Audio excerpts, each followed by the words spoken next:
तेरे घर से दुनिया पलीदों से आज़म, तेरे घर से दुनिया पलीदों से आज़म।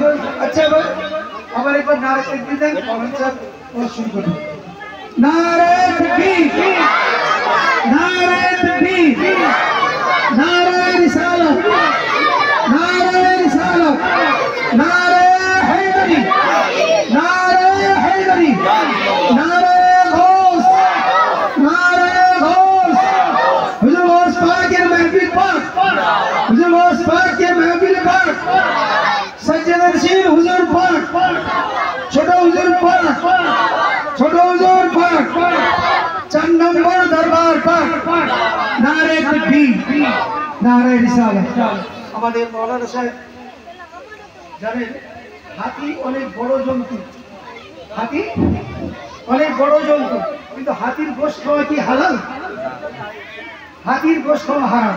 আর ছোট্ট একটা মুরগি বাচ্চা যদি বেশি হয় তো তার গোশত খাওয়া হালাল। তো মাওলানা সাহেব মানে দেখতে ছোট লাগছে, তিনি মুর্শিদাবাদ আমার বর্তমান হুজুর পাক মাদ্রাসা তৈরি করেছেন। আপনাদের ছেলেদের যদি দিতে চান ওখানে দিতে পারেন। হ্যাঁ হ্যাঁ, এখন ভর্তি চলছে বা ফর্ম বিতরণ হচ্ছে, আমাদের সঙ্গে যোগাযোগ করলে আমরা দিব। তো যাই হোক, উনি ওই মাদ্রাসা মুর্শিদাবাদ কাদুয়া গ্রামে, উনি হলেন নায়েবে প্রিন্সিপাল। এনার নাম হযরত আল্লামা মাওলানা সিরাজউদ্দিন কাদরি সাহেব। ইনি অনেক কষ্ট করে তশরিফ এনেছেন। ইনি এর আগেও গত বছরের আগের বছর এসেছিলেন। ইনশাআল্লাহ ওনার যে বক্তব্য আশা করি দলিল সহ হবে, আপনারা শ্রবণ করবেন এবং তার সাথে সাথে শুনে খেয়াল মানে ভুলে যাবেন না। আর খালি চেষ্টা রাখবেন যে কখন শেষ হবে আর নিয়াজ পর্যন্ত চলে যাবে, এটা নিয়াজ তো অবশ্যই যাবে। হ্যাঁ, তো আপনারা একটু সুস্থভাবে বসবেন আর মাওলানা সাহেবের ওয়াজ শ্রবণ করবেন। আসসালামু আলাইকুম ওয়া রাহমাতুল্লাহি ওয়া বারাকাতুহু।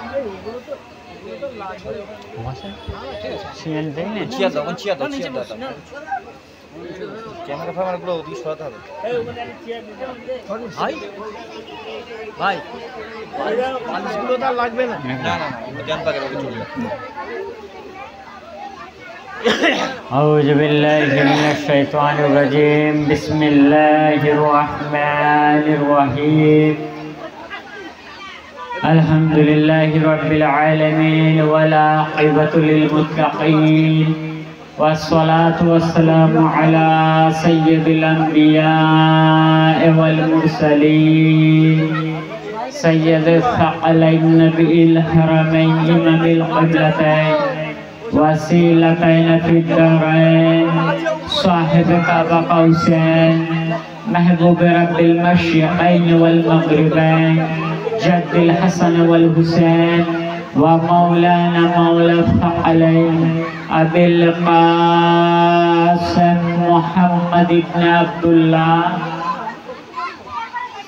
وآله الطيبين الطاهرين المعصومين وصحابه المقربين وابنه الكريم الغوث العظم الجيلاني البغدادي على جد نبينا عليه الصلاة والتسليم وابنه كريم شيخنا ومولانا سيد الشاه يعقوب علي القادري الحسن الحسيني مدد الله العلي.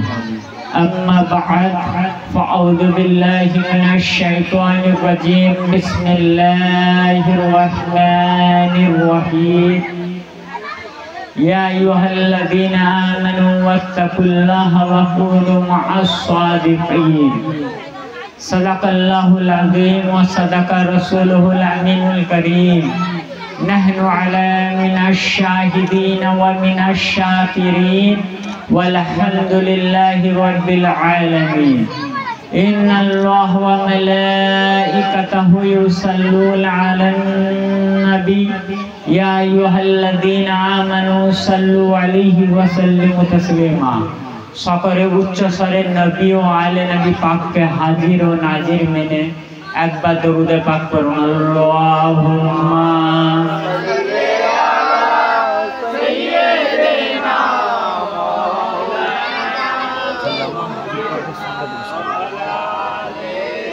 सय्यदना मौलाना मोहम्मद सल्ले अला मुहम्मदिन सल्ले अला मुहम्मद हरदम जुबान से निकालो पाक नामे मोहम्मद हरदम जुबान से निकालो शफीना मोहम्मद अल्लाहुम्मा सल्ले अला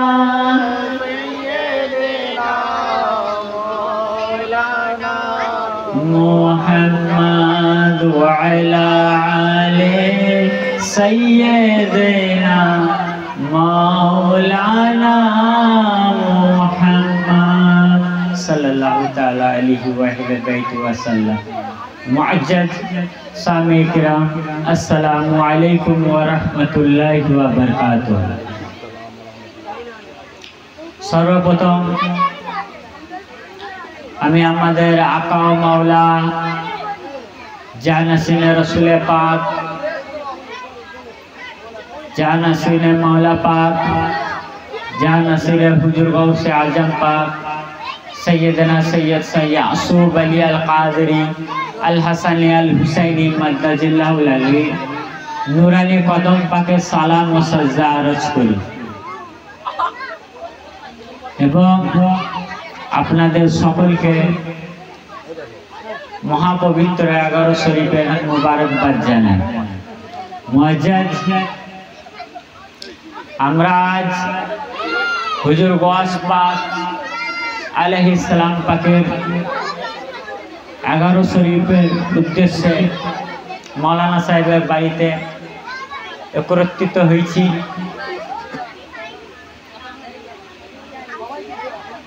আল্লাহ তাবারক তাআলা কুরআন পাকের মধ্যে ইরশাদ করেছেন, ইয়া আইয়ুহাল্লাযীনা আমানু ওয়াত্তাকুল্লাহা ওয়া কুনু মা'আস সাদিকিন।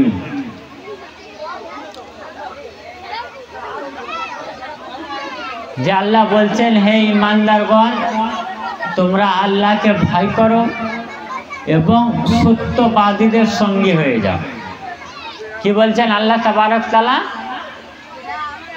যে আল্লাহকে ভয় করো, কাদের বলছেন? ঈমানদারগণদের। যে ঈমানদারগণ আল্লাহকে ভয় করো এবং সত্যবাদীদের সঙ্গী হয়ে যাও। তো এইখানে প্রশ্ন যে এই যে সত্যবাদী, আল্লাহ বলছেন সত্যবাদীদের সঙ্গী হয়ে যান, তো এই সত্যবাদী কারা? এই সত্যবাদী কারা? যেই সত্যবাদীর সঙ্গে আল্লাহ তাবারক তাআলা কুরআন পাকে হতে বলেছে এবং কাদেরকে বলেছেন? ঈমানদারগণকে। যাদের ভিতরে ঈমান আছে তাদেরকে বলেছে।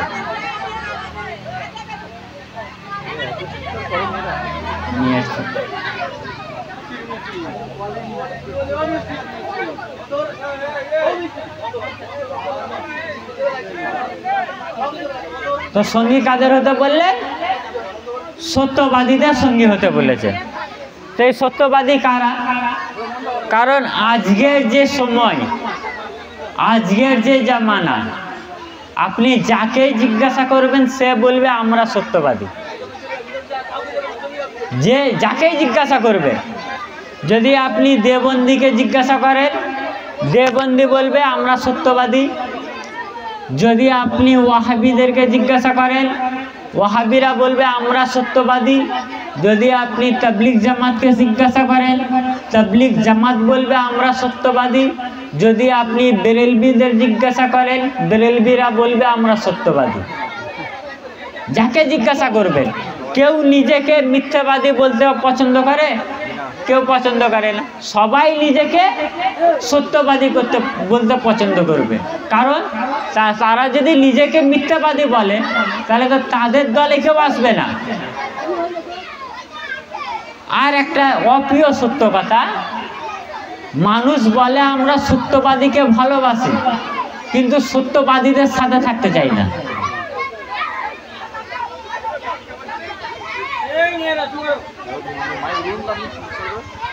একটু চুপ করে বসুন।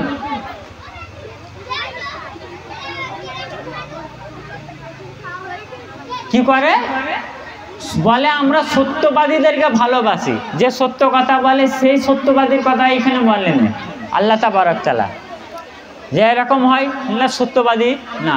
আল্লাহ তাবারক তাআলা এখানে যে মিথ্যা কথা বলে না তার কথা বলেননি, যে সর্বদা সত্য কথা বলে তার কথাও বলেননি। কারণ আপনি যদি রবীন্দ্রনাথ ঠাকুরকে জিজ্ঞাসা করেন, সেও তো একটা সত্যবাদী লোক। রবীন্দ্রনাথ ঠাকুর সেও তো সত্যবাদী লোক, তাহলে কি তার সাথে থাকবেন? তাহলে এখানে বলবেন কি না আল্লাহ তাবারক ইমানদার। কাজী নজরুল ইসলাম উনিও তো সত্যবাদী ছিলেন, উনি তো মুসলমান ছিলেন, তাহলে কি উনার দলে যাবেন? ঠিক সেই রকম মৌলবীরাও নিজেকে বলে সত্যবাদী, তাদের ভেতরেও ইমান রয়েছে, নামাজ পড়ায়, মসজিদের ইমাম সাহেব ওয়াজ করে বেড়ায়, তো তারা কি সত্যবাদী? তাদের সাথে না, মৌলবীরা বলবে আমাদের সাথেই থাকতে বলেছে, কিন্তু আল্লাহ তাবারক তাআলা এই সত্যবাদীর সাথে নয়, যে সত্য কথা বলনেওয়ালা এই সত্যবাদী নয়। এই আয়াতের তাফসীর করতে গিয়ে ইমাম ফখরুদ্দিন রাজি রহমাতুল্লাহ আলাইহি বলছেন, যা এই আয়াতের সত্যবাদী কারা? যারা মাসুম হবে। কারা? যারা মাসুম, যারা নিষ্পাপ, তাদের আনুগত্য আল্লাহ তাবারক তাআলা এই আয়াতে ফরজ করেছেন। এই আয়াতে যারা সত্যবাদী তাদের তিনটে গুণ ইমাম ফখরুদ্দিন রাজি বলেছেন। এক, তারা শুধু নবী পাকের জামানায় থাকবে না, তারা শুধু নবী পাকের জামানায় থাকবে না। দুই, তাদের মাসুম হতে হবে। তিন, তারা কাল কিয়ামত পর্যন্ত থাকবে। এটা ইমাম ফখরুদ্দিন রাজি তারা তাফসিরুল কবিরের মধ্যে বলেছে তিনটে গুণ। এক, নবী পাকের জামানায় শুধু সীমাবদ্ধ নয়, যে আমরা বলতে পারি যে এই আয়াত পাকটা নবী পাকের জামানায় নাজিল হয়েছে, নবী পাকের সময় নাজিল হয়েছে, সেই টাইমে না। যদি তাই হয় তাহলে নামাজের আয়াত তো সেই টাইমে নাজিল হয়েছে রাসূল পাকের জামানায়, তাহলে নামাজ এখন আমাদের পড়তে হবে না? তাহলে কি নামাজ আমরা এখন পড়বো না? পড়তে হবে, কারণ নামাজটার আয়াত কাল কিয়ামত পর্যন্ত আছে। রোজা ঠিক সেই রকম, রোজাও তো নবী পাকের যুগে নাজিল হয়েছে, রোজার আয়াত। কাদেরকে? নবী পাকের যুগে রোজার হুকুম ওয়াজিব ফরজ। দুই, এইখানে যে ইমানদারগণদের থাকতে বলেছে, কোনো বেঈমান ব্যক্তিদের নয়।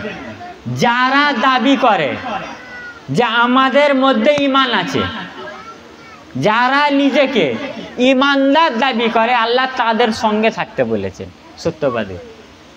তো ঈমান কি যথেষ্ট নয়? তাহলে প্রশ্ন, ঈমানদারদের থাকতে বললেন আল্লাহ, তাহলে প্রশ্ন ঈমান আনা কি যথেষ্ট নয়? আর যারা ঈমান এনেছে তারা নামাজ পড়েছে, তাহলে কি নামাজ পড়া যথেষ্ট নয়? রোজা রাখা কি যথেষ্ট নয়? ইবাদত বন্দেগী করা কি যথেষ্ট নয়? নয়। যদি যথেষ্ট হতো ঈমান আনা এবং নামাজ পড়া, রোজা রাখা, হজ করা, ইবাদত বন্দেগী করা যদি যথেষ্ট হতো, তাহলে আল্লাহ ঈমানদারগণকে বলতেন না সত্যবাদীর সাথে থাকো। ঈমানদারগণদের বলতেন না, তাহলে বলতেন ইয়া আইয়ুহাল মুসলিমিন, হে মুসলমানগণ তোমরা সত্যবাদীদের সাথে থাকো। ঈমানদারগণকে বলেছে, যারা প্রকৃতপক্ষে ঈমানদারগণ তারা সত্যবাদীর সাথে থাকবে। আর দুই, সত্যবাদীর সাথে থাকতে হবে কেন? কারণ আপনারা যতক্ষণ এই আয়াতে সত্যবাদীর সাথে না থাকবেন ততক্ষণ আপনাদের ঈমান সতেজ হবে না, আপনাদের ঈমান মজবুত হবে না, আপনাদের ঈমান পরিপূর্ণ হবে না। কারণ আপনাদের ঈমান পরিপূর্ণ একমাত্র এই আয়াতের সত্যবাদীদের সঙ্গে থাকলে হবে, নচেত হবে না। কারণ আল্লাহ শর্ত দিয়ে দিয়েছেন ঈমানদারগণদেরকে, ওয়াকুনু মা'আস সাদিকিন। আল্লাহ বলেন ইয়া আইয়ুহাল্লাযীনা, যে হে সত্যবাদীগণ তোমরা ইমানদারের সাথে থাকো। না, আল্লাহ ইমানদারের সাথে সত্যবাদীদের থাকতে বলেননি, সত্যবাদীদের সাথে ইমানদারগণকে থাকতে বলেছে। সে পীর সাহেব হলেও যদি সে নিজেকে মস্ত বড় পীর সাহেব দাবি করে, আল্লামা দাবি করে, রাহবারে শরিয়ত দাবি করে, পীরে তরিকত দাবি করে, খানকা খুলে বসে থাকে, যতই বড় পীর সাহেব হোক তাকেই সত্যবাদীর সাথে হতে হবে। কারণ সে পীর সাহেব তখনই হয়েছে সে ইমানদার। সে কি? সে ইমানদার। আর ইমানদারগণকে থাকতে বলেছে। যারা বেঈমান তারা থাকবে না। অর্থাৎ যারা এই সত্যবাদীর সাথে নাই তারা কি? বেঈমান। আর যারা ইমানদার তারা থাকবে, তারা থাকবে। তো এবং কি কোয়ালিটি বললেন ইমাম ফখরুদ্দিন রাজি? পবিত্র, মাসুম। তো মাসুম কারা? আহলে সুন্নাত ওয়াল জামাতের ইজমা। ইজমা মানে ঐক্যমত, যেটা সমস্ত আহলে সুন্নাত ওয়াল জামাত মানে। তার মধ্যে দেওবন্দি, ওয়াহাবি, ফুরফুরাবি, আহলে হাদিস, বেরেলভি, সমস্ত মতদর্শের মানুষের ঐক্যমত যে মাসুম হচ্ছেন আম্বিয়ায়ে কেরাম। কারা? নবীগণ। মাসুম হচ্ছেন নবীগণ। আচ্ছা, তাহলে ইমাম ফখরুদ্দিন রাজি কি বলেছেন? মাসুম হতে হবে। যদি মাসুম যদি নবীগণ শুধু, তাহলে এইখানে একটা প্রবলেম হবে, সমস্যা হবে। কেমন? ইমাম ফখরুদ্দিন রাজি বললেন এই সত্যবাদী কাল কিয়ামত পর্যন্ত থাকবে। নবী তো কিয়ামত পর্যন্ত থাকবে না। নবী তো গদিরে খুম 11ই জিলহজের পর 82 দিন বেঁচে ছিলেন বা হায়াতে। গদিরে খুমের অনুষ্ঠান হলো, আল্লাহ তাবারক তাআলার হুকুম পাকের পর মাওলা আলীকে খলিফা বানিয়ে দিলেন। আহলে বাইত পাককে খলিফা বানিয়ে উনি 83 দিন পর এই জগৎ ত্যাগ করলেন, পর্দা পাক করলেন, বেসালে হক করলেন। তাহলে 83 দিন পর রসুল পাক পর্দা নিয়ে নিলেন। তাহলে যদি শুধু আম্বিয়ায়ে কেরাম হয় তাহলে তো কাল কিয়ামত পর্যন্ত সত্যবাদী নাই। তাহলে থাকবো কার সাথে? তাহলে শুধু আম্বিয়ায়ে কেরাম নয়, আহলে বাইত আরো কেউ আছে, আরো কেউ আছে। তাহলে কি সাহাবা? না, সাহাবারা মাসুম নয়। কারণ মাসুম কারা হয়? যারা জন্ম নেবার আগে যেমন ছিল জন্ম থেকে মৃত্যু পর্যন্ত যেমন তেমন থাকবে। তার মানে তাদের ভিতরে না পাপ থাকবে, না ঘৃণা থাকবে, না গুনাহ থাকবে, কিচ্ছু থাকবে না। তারা মাসুম হবে। তারা কি হবে? নিষ্পাপ হবে। মাসুম মানে কি? নিষ্পাপ। তাদের কোনো পাপ নাই এবং তাদের মধ্যে সন্দেহ থাকবে না। সাহাবাদের মধ্যে সন্দেহ ছিল, অনেক সাহাবা সন্দেহ করেছে রসুল পাককে। মাসুম হবার একটা শর্ত, তাদের ভেতরে সন্দেহ থাকবে না। অনেক সাহাবা রসুল পাককে সন্দেহ করেছে। কিরকম? হযরতে সাদ ইবনে আবি ওয়াক্কাস রাদিয়াল্লাহু তাআলা একটা হাদিস শোনান। কি হাদিস শোনান? মাওলা আলী শান পাকে, যে রসুল পাক বলেছেন গজওয়ায়ে তাবুকের দিন মাওলা আলী আলাইহিস সালামকে মহিলাদের জন্য এবং বাচ্চাদের জন্য মদিনায় খলিফা করে গেছে। তো রসুল পাক যখন খলিফা করে গেলেন, মাওলা আলীকে নিলেন না।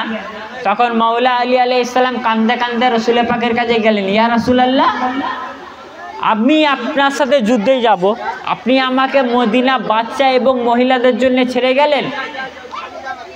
তখন রসুল পাক বললেন, এ আলী, তুমি কি সন্তুষ্ট নয়?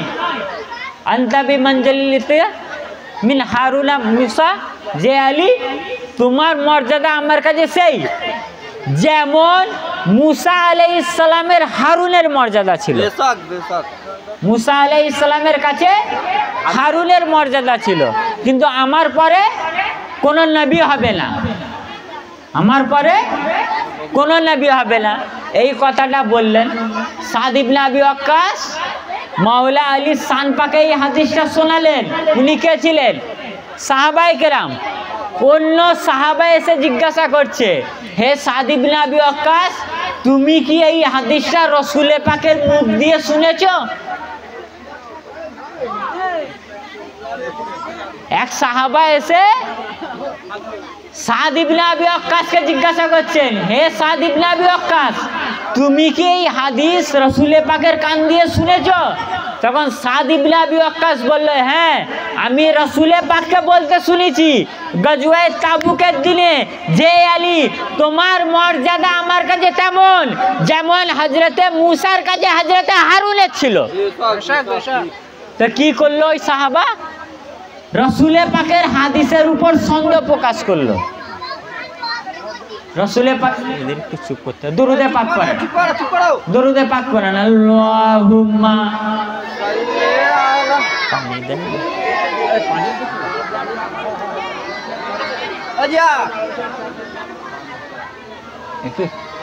একটু চুপ করে একটু খামোশ হয়ে বসেন, ডিস্টার্ব হচ্ছে, অনেক কথা হয়ে যাচ্ছে ওইখান থেকে।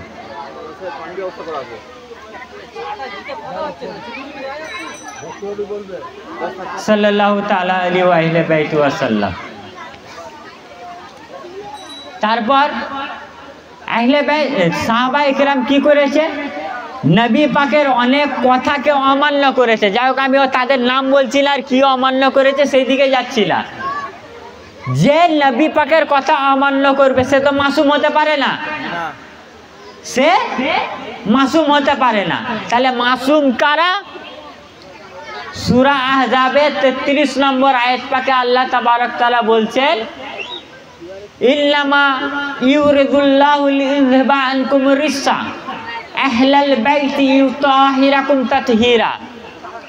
আল্লাহ বলছেন, হে মাহবুব, আল্লাহ কেবলমাত্র শুধুমাত্র এটাই চান যে নবী পাকের পরিবারবর্গ আপনাদের কাছ থেকে সমস্ত নাজাসাত দূরে রাখতে এবং পুত পবিত্র করতে রাখতে।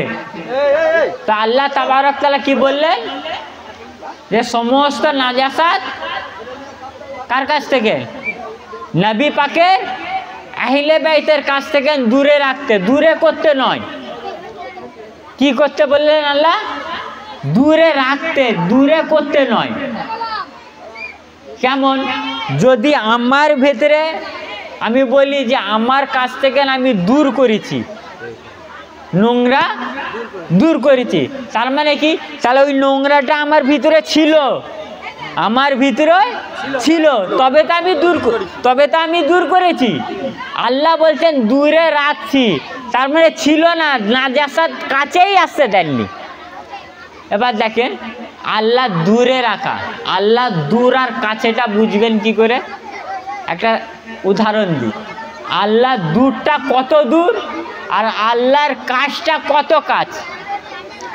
হযরতে আদম আলাইহিস সালাম এসেছেন, হযরতে আদম আলাইহিস সালাম এসেছেন, উনার ইন্তেকালের সময় হলো।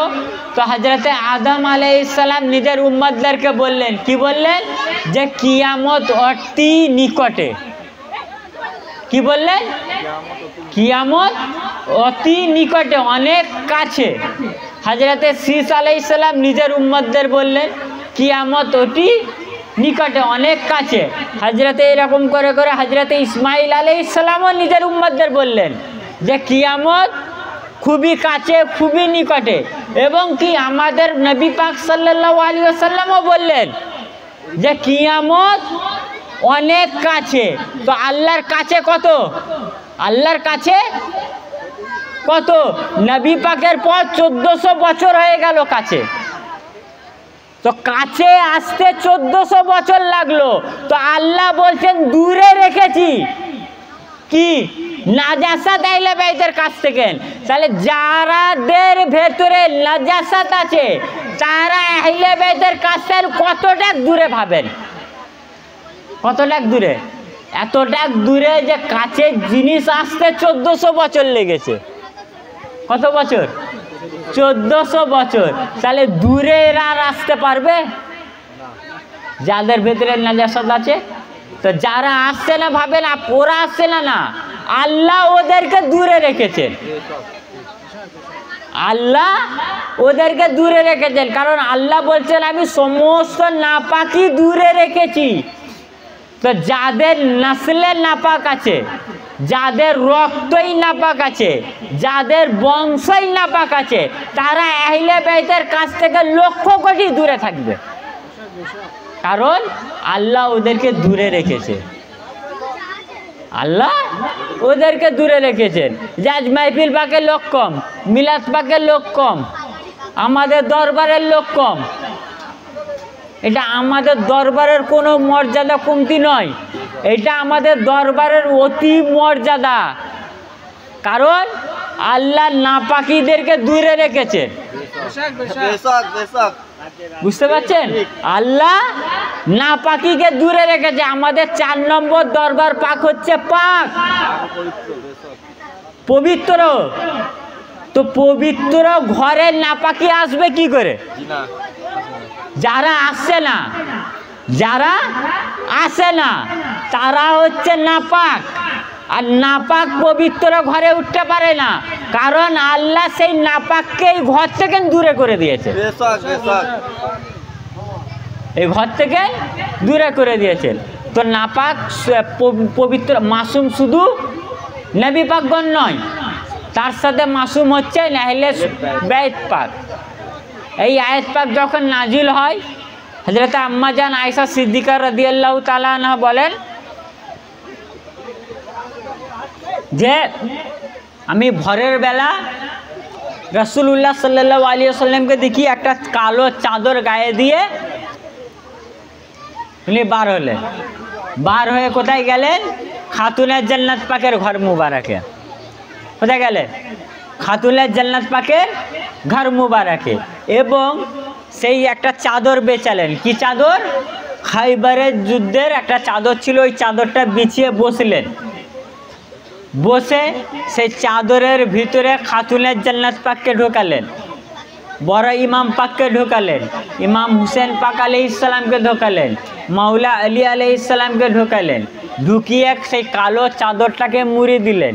মুড়ি দিয়ে আল্লাহর কাছে দোয়া করলেন, হে আল্লাহ, ইনারা আমার আহলে বাইত, ইনাদের কাছ থেকে সমস্ত অপবিত্রতা দূরে রাখো, সমস্ত অপবিত্রতা দূরে রাখো এবং ইনাদের পুত পবিত্র রাখো। তো আহলে বাইত পাক কি? পাক পবিত্র। তো পবিত্র কারা? যারা মাসুম। এবং এইখানে একটা আকীদা হয় কাদের? বেরেলিরা বলে। কি বলে? যে আহলে বাইত পাক মাসুম নয়, ওরা হচ্ছে মাহফুজ আনিল খাতা, মাহফুজ আনিল খাতা। তার মানে গোনা থেকে তানারা সংরক্ষণ, তানারা গোনা করতে পারবে না। আচ্ছা ভাই, যারা গোনা থেকে সংরক্ষণ তারাই তো মাসুম, তারাই তো মাসুম। আচ্ছা ধরেন আমি যদি বলি মধু ভাই কলকাতা যেতে পারেন না, কলকাতা যেতে পারেন না, আর যদি এরকম বলি কলকাতাতে উনি যেতেই পারেন না, দুটো অনেক পার্থক্য রয়েছে। তারপর উনি কলকাতাতে যেতে পারেন না মানে উনি যেতেও পারেন, আর কলকাতাতে যেতেই পারেন না তার মানে যেতে পারবেন না। আর উনাকে যদি বলি, আর একটা উদাহরণ দিই, যদি বলি মধু ভাই চা খায় না, চা থেকে উনি সংরক্ষণ আছে, চা থেকে উনি নিজেকে সরিয়ে রেখেছেন, চা থেকে উনি নিজেকে সরিয়ে রেখেছেন, তার মানে কি? উনি চা খান না। ছোট থেকে এই বয়স পর্যন্ত উনি চা খান না, তার মানে চা থেকে নিজেকে সরিয়ে রেখেছে, তবে তো উনি চা খান না। তো ঠিক ওরা যে বলতে মাহফুজ আনিল খাতা, তার মানে আল্লাহ খাতা থেকে মাহফুজ রেখেছেন, মাহফুজ রেখেছেন। তো যখন ছোট থেকে বড় পর্যন্ত মাহফুজ রয়েছেন, খাতা দেখেন, গুনাহ দেখেন, তাহলেই তো ওনারা মাসুম, ওরা মাসুম। ওরা মাসুম বলছে কানটা এইভাবে ধরছে, নাকটা এইভাবে ধরছে না, এইভাবে ঘুরিয়ে ধরছে, নাকটা সোজা ধরছে না, এইভাবে ঘুরিয়ে নাক ধরছে। যাতে মানুষ ওদের চুরি না বুঝতে পারে। তাইলে বেদ পাক কি মাসুম। তো ইমাম ফখরুদ্দিন রাজি কি বললেন, যারা এই আয়াতের সত্যবাদী তাদের একটা গুণ হচ্ছে নবী পাকের যুগে থাকতে হবে, আর দ্বিতীয় গুণ হচ্ছে তারা মাসুম হবে। আচ্ছা, কিছু মানুষ বলে এই আয়াত পাকের সত্যবাদী হচ্ছে সাহাবায়ে কেরাম, এদেরকে চুপ করে। এই আয়াত পাকের সত্যবাদী কারা? সাহাবায়ে কেরাম। কারা বলে? সাহাবায়ে কেরাম, অর্থাৎ নাম ধরেই বলি, ওরা বলে হযরত আবু বকর রাদিয়াল্লাহু তাআলা আনহু। এই আয়াতের সত্যবাদী ওরা বলে হযরত আবু বকর রাদিয়াল্লাহু তাআলা আনহু। আচ্ছা, ইমাম ফখরুদ্দিন রাজি কি বললেন, কাল কিয়ামত পর্যন্ত সত্যবাদী থাকবে এই আয়াতে। আবু বকর কি কাল কিয়ামত পর্যন্ত থাকবেন? আছেন? দুই মেলে নিলাম, উনি না, সাহাবায়ে কেরাম। সাহাবায়ে কেরাম কি কাল কিয়ামত পর্যন্ত থাকবেন? না, কারণ সাহাবায়ে কেরামের বয়স খুব জোর 100। শেষ সাহাবা, ওনার নাম ভুলে যাচ্ছি, উনি 110 বছর বেঁচে ছিলেন, সব থেকে শেষ। উনার থেকে বেশি কেউ বাঁচেনি। আর রসুল পাকের হাদিস রয়েছে, আমার উম্মত আমার পরে 100 বছরের বেশি বাঁচবে না। তার মানে 100 বছরের বেশি কারুর বয়স হবে না, 105-10 যাবে। তাহলে সাহাবায়ে কেরাম যদি হয়, তাহলে সাহাবায়ে কেরাম আজ কোথায়? সাহাবায়ে কেরাম আজ কোথায়? যে তাদের সাথে হব। আল্লাহ হুকুম দিচ্ছেন, ইয়া আইয়ুহাল্লাযীনা আমানু ওয়াত্তাকুল্লাহ ওয়া কুনু মা'আস সাদিকিন। এই ঈমানদারগণ, তোমরা সত্যবাদীর সঙ্গী হয়ে যাও। তো সাহাবায়ে কেরাম কই, আমরা যে সত্যবাদীর সঙ্গী হব? নেই। আছে? নেই। তাহলে সাহাবায়ে কেরামও নয়, হযরত আবু বকরও নয়। তাহলে কারা? এই আয়াত পাকের তাফসিরে সওয়াইদুত তানজিল, ইমাম হাকিম মুসকাহানি এবং ইমাম ফখরুদ্দিন রাজি, ইমাম জালালউদ্দিন সুয়ুতি তাফসিরে দুররে মনসুরে, তারপরে মানাজ্জালা মিলাল কুরআনে ফি আহলি, ইমাম ইবনে মারদুবি রহমাতুল্লাহ আলাইহি, ইমাম আবু ইসফাহানি রহমাতুল্লাহ আলাইহি, মানাজ্জালা মিলাল কুরআনে ফি আহলি 43 খানা কিতাবের মধ্যে আছে। কখানা? 43 খানা কিতাবের মধ্যে রয়েছে। হযরত আব্দুল্লাহ ইবনে আব্বাস রাদিয়াল্লাহু তাআলা আনহু বলেন, আন ইবনে আব্বাসিন ফি কওলিহি ইয়া আইয়ুহাল্লাযীনা আমানু ওয়াত্তাকুল্লাহ ওয়া কুনু মা'আস সাদিকিন ক্বালা মা'a আলী ইবনে আবি তালিব। যে হযরত ইবনে আব্বাস বলেন যে আল্লাহ তাবারক তাআলার এই ফরমান যে তোমরা সত্যবাদীর সঙ্গে হয়ে যাও, ক্বালা মা'a আলী, তোমরা আলী ইবনে আবি তালিবের সঙ্গে হয়ে যাও। কার সঙ্গে হয়ে যাও? মাওলা আলী আলাইহিস সালামের সঙ্গে হয়ে যাও। তার মানে আল্লাহ কি বলছেন, হে ঈমানদারগণ, তোমরা আমাকে ভয় করো এবং আলীর সাথী হয়ে যাও। কার সাথী হতে বললেন? ইমাম আলী আলাইহিস সালামের সাথী হলেন। কারণ কি? উনি সত্যবাদী। এবার হযরত আব্বাসকে জিজ্ঞাসা করা হলো, কেন? আপনি যে বললেন ইমাম আলীর সঙ্গী হয়ে যাও, ইমাম আলীর সঙ্গী হয়ে যাও, আপনি এইখানে এই তাফসীর করলেন।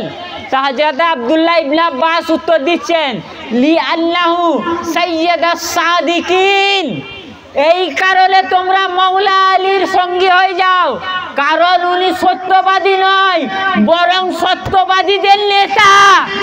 নারায়ে তাকবীর, নারায়ে সালাত, নারায়ে হায়দারি, নারায়ে হায়দারি, নারায়ে গৌস, নারায়ে গৌস। আমাদের প্রিয় মুসলিমানরা পুসাইবের বড়ই পাখরু সৈয়দ সাইয়াস ওয়ালিল কাদরি, জামানার গৌস জামান ইমাম মেন্দা পুসাইবের বড়ই পাক কেবলা কাবা, মেন্দা পুসাইবের বড়ই পাক কেবলা কাবা। নারায়ে তাকবীর। কারণ কি বললেন আব্দুল্লাহ ইবনে আব্বাস? মাওলা আলী শুধু সত্যবাদী নয়, বরং উনি সত্যবাদীদের নেতা, সত্যবাদীদের সর্দার। আপনি যাকে সত্যবাদী এবার বলেন, আপনি হযরত আবু বকরকে বলেন, হযরত উমরকে বলেন, হযরত উসমানকে বলেন, হযরত তালহাকে বলেন, হযরত জুবাইরকে বলেন, যাকেই সত্যবাদী বলেন সেই সত্যবাদীর নেতা হবেন ইমাম আলী আলাইহিস সালাম। বেশক বেশক সেই সত্যবাদীর নেতাকে হবেন ইমাম আলী আলাইহিস সালাম। এটা আমার ফতোয়া নয়, হযরত আব্দুল্লাহ ইবনে আব্বাস রাদিয়াল্লাহু তাআলা বলেছেন, কারণ ইমাম আলী হচ্ছেন সত্যবাদীদের নেতা, সত্যবাদীদের সর্দার। এবার মৌলবীদের কাজ কি? কাটি করা। মাওলা আলীর শান, মাওলা আলীর শান যখন বর্ণনা করেছি মুনাফিকের গায়ে লাগবে। কি বলবে? কি বলবে? যে এইখানে তো আল্লাহ সাদিকিন, সাদিকিন বহু বচন ব্যবহার করেছেন, আর আপনি এক বচনের কথা বলছেন। কে? ইমাম আলী। এবং আপনি এর আগে ব্যাখ্যা করলেন যে কাল কিয়ামত পর্যন্ত সত্যবাদী থাকতে হবে। তাহলে ইমাম আলী কাল কিয়ামত পর্যন্ত আছে কই? ইমাম আলী কিয়ামত পর্যন্ত আছেন কই? বা জাহিরি, বাতিনি ভাবে তো আছেন, বা জাহিরি, যে আমরা সঙ্গ তো হব, জাহিরি ভাবে তো সঙ্গ হব, বাতিনি ভাবে তো সঙ্গ হবার আমাদের পাওয়ার নাই। যাদের আছে তানারা হচ্ছেন, আমাদের নাই। তো জাহিরি ভাবে তো মাওলা আলীও তো নাই, মাওলা আলীও তো নাই। আর দ্বিতীয় কথা, আল্লাহ বহু বচন ব্যবহার করেছেন, আপনি এক বচন বলছেন না। অবশ্যই আল্লাহ বহু বচনই ব্যবহার করেছেন। আরে শুধু মাওলা আলী নয়, এইখানে শুধু বোঝালাম আপনি যাকে সত্যবাদী বলেন সে সত্যবাদীর সর্দার ইমাম আলী, সেই সত্যবাদীর সর্দার হচ্ছেন ইমাম আলী, শুধু মাওলা আলী নয়, উনি হচ্ছেন সর্দার। এই আয়াত পাকের তাফসিরে ইমাম জাফর সাদিক আলাইহিস সালাম, ইনি কে? ষষ্ঠ ইমাম। ইনি হচ্ছেন আমাদের 12 ইমামের মধ্যে 6 নম্বর ইমাম, এবং ইমাম আবু হানিফা রহমাতুল্লাহ আলাইহির শিক্ষক। কার শিক্ষক? ইমাম আবু হানিফা। যারা হানাফি মাযহাব মানে, দেওবন্দি মানে, বেরেলভি মানে, ওয়াহাবি মানে, তাবলিগ জামাত মানে, জামাতি ইসলামী মানে, ইনারা সকলে হানফি মাযহাব মানে। তো যেই মাযহাব মানে সেই ইমাম যার শানে কিছু বলে তার মর্তবা কম হবে? তার মর্তবা কম হবে? বলেন না। জানার শিক্ষক। আবার ইমাম জাফর সাদিক আলাইহিস সালাম হচ্ছে ইমাম আবু হানিফার শিক্ষক। তানার জন্য ইমাম আবু হানিফা বলেন, আমি যদি ইমাম মুহাম্মদ আল বাকির আলাইহিস সালাম এবং ইমাম জাফর সাদিক আলাইহিস সালামের 2 বছর গোলামি না করতাম, তাহলে আমি আবু হানিফা ধ্বংস হয়ে যেতাম। কি হয়ে যেতাম? ধ্বংস। কে? ইমাম আবু হানিফা। জানার মাযহাব মানে এরা। আজ আমাদেরকে বলে যে আপনারা 4 নম্বরের গোলামি করেন কেন? 4 নম্বরে গোলামি করেন কেন? হুজুর পাকের গোলামি করেন কেন? বড় হুজুর পাকের গোলামি করেন কেন? বর্তমান গদ্দিনাসিন সৈয়দরা সৈয়দ ইয়াসুব আলী আল কাদরি আল হাসানি আল হুসাইনি মাদলাজিল্লাহুল আলী পাকের গোলামি করেন কেন? এই প্রশ্নটা আমাদেরকে না করে ইমাম আবু হানিফাকে করেন। কারণ ইমাম আবু হানিফা আমাদের শিক্ষা দিয়েছেন, যদি আলে মোহাম্মদের গোলামি না করো তাহলে তোমরা ধ্বংস হয়ে যাবে। কি হয়ে যাবে? ধ্বংস হয়ে যাবে। সেই কারণে তো ইমাম আবু হানিফা বললেন, 2 বছর ইমাম জাফর সাদিকের গোলামি না করতাম তাহলে আমি ধ্বংস হয়ে যেতাম। উনাকে একদিন জিজ্ঞাসা করে উনার এক ছাত্র, হে আবু হানিফা আপনার বয়স কত? কি জিজ্ঞাসা করে? হে আবু হানিফা আপনার বয়স কত? তো উনি বলেন আমার 2 বছর। ক বছর? 2 বছর। কিন্তু ওনার দাড়ি পেকে গেছে। 70 বছরের লোক, 70 বছরের লোক বলছেন আমার বয়স 2 বছর। তো ওনাকে জিজ্ঞাসা করা হলো, ওই ছাত্রটা জিজ্ঞাসা করলো, ইয়া ইমাম আপনি বয়স্ক, আমার ইমাম, আমার শিক্ষক, আর আপনি মিথ্যে কথা বলছেন? আপনার চুল পেকে গেছে, দাড়ি পেকে গেছে, 70 বছর বয়স আপনার, আর আপনি 2 বছর বলছেন? বলে 68 বছরটা আমার জীবন ছিল না, 2 বছরটা জীবন, কারণ ওই 2 বছরটা আমি আলে মোহাম্মদের গোলামি করেছি। ওই 2 বছরটা আলে মোহাম্মদের গোলামি করেছি। যে আমরা যে গোলামি করছি এটা হচ্ছে আমাদের আসল জীবন। যতক্ষণ আলে মোহাম্মদের গোলামির পাটটা গলায় থাকবে সেইটা জীবন, না হলে সেটা জীবন নয়। তারপরে কি হলো, কি কথা যে বহু বচন আছে, তাহলে 1 বচন কেন?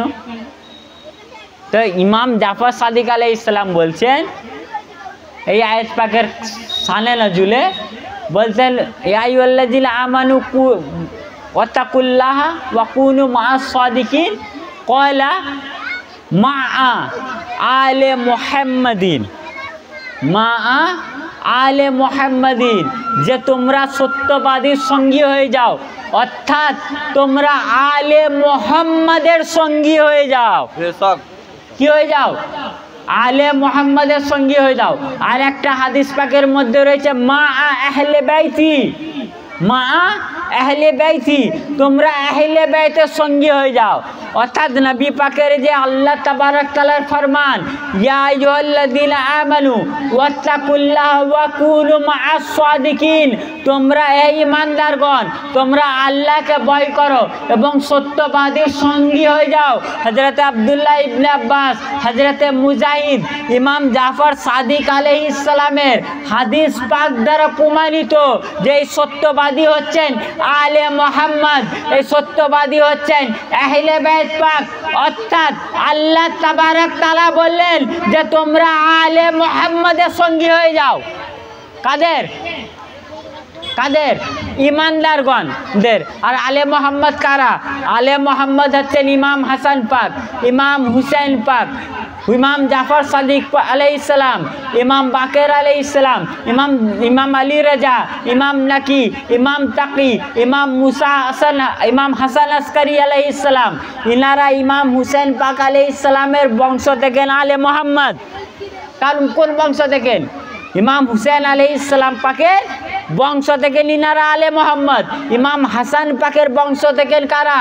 হযরত আব্দুল্লাহ ইবনে মুসান্না, হযরত সৈয়দনা সৈয়দ মুসা জঙ্গি দোস আলাইহিস সালাম, হুজুর গৌস পাক আলাইহিস সালাম, আব্দুল্লাহ আল জিলি আলাইহিস সালাম, গৌসে সানি পাক, পুনিয়া শরীফে শাহনশাহ হুজুর পাক, বড় হুজুর পাক, মৌলা পাক, পীর মুর্শিদ পাক, বর্তমান গদ্দি নসিন সৈয়দনা সৈয়দ ইয়াসুব আলী আল কাদরি, আল হাসানি আল হুসাইনি মাদ্দাজিল্লাহুল আলী পাক, ইনারা হচ্ছেন হাসানি বংশ থেকে আলে মোহাম্মদ।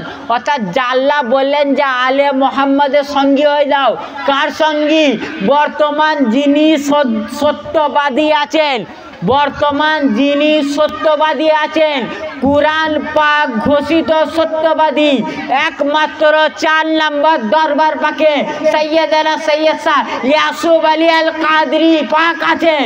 নারায়ে তাকবীর, নারায়ে তাকবীর, নারায়ে সালাম, নারায়ে সালাম, নারায়ে হায়দারি, নারায়ে হায়দারি, নারায়ে গৌস, মিদনাপুর শরীফের বড় পাক হুজুর সৈয়দ শাহ ইয়াসুব আলী আল কাদরি আল হাসানি আল হুসাইনি আল জানি আলাইহিস সালাম পাক, আমাদের পীর মুসলিম মিদনাপুর শরীফের বড় পাক হুজুর সৈয়দ শাহ ইয়াসুব আলী আল কাদরি, মিদনাপুর শরীফের শরীফ পাক কিবলাও কাবা।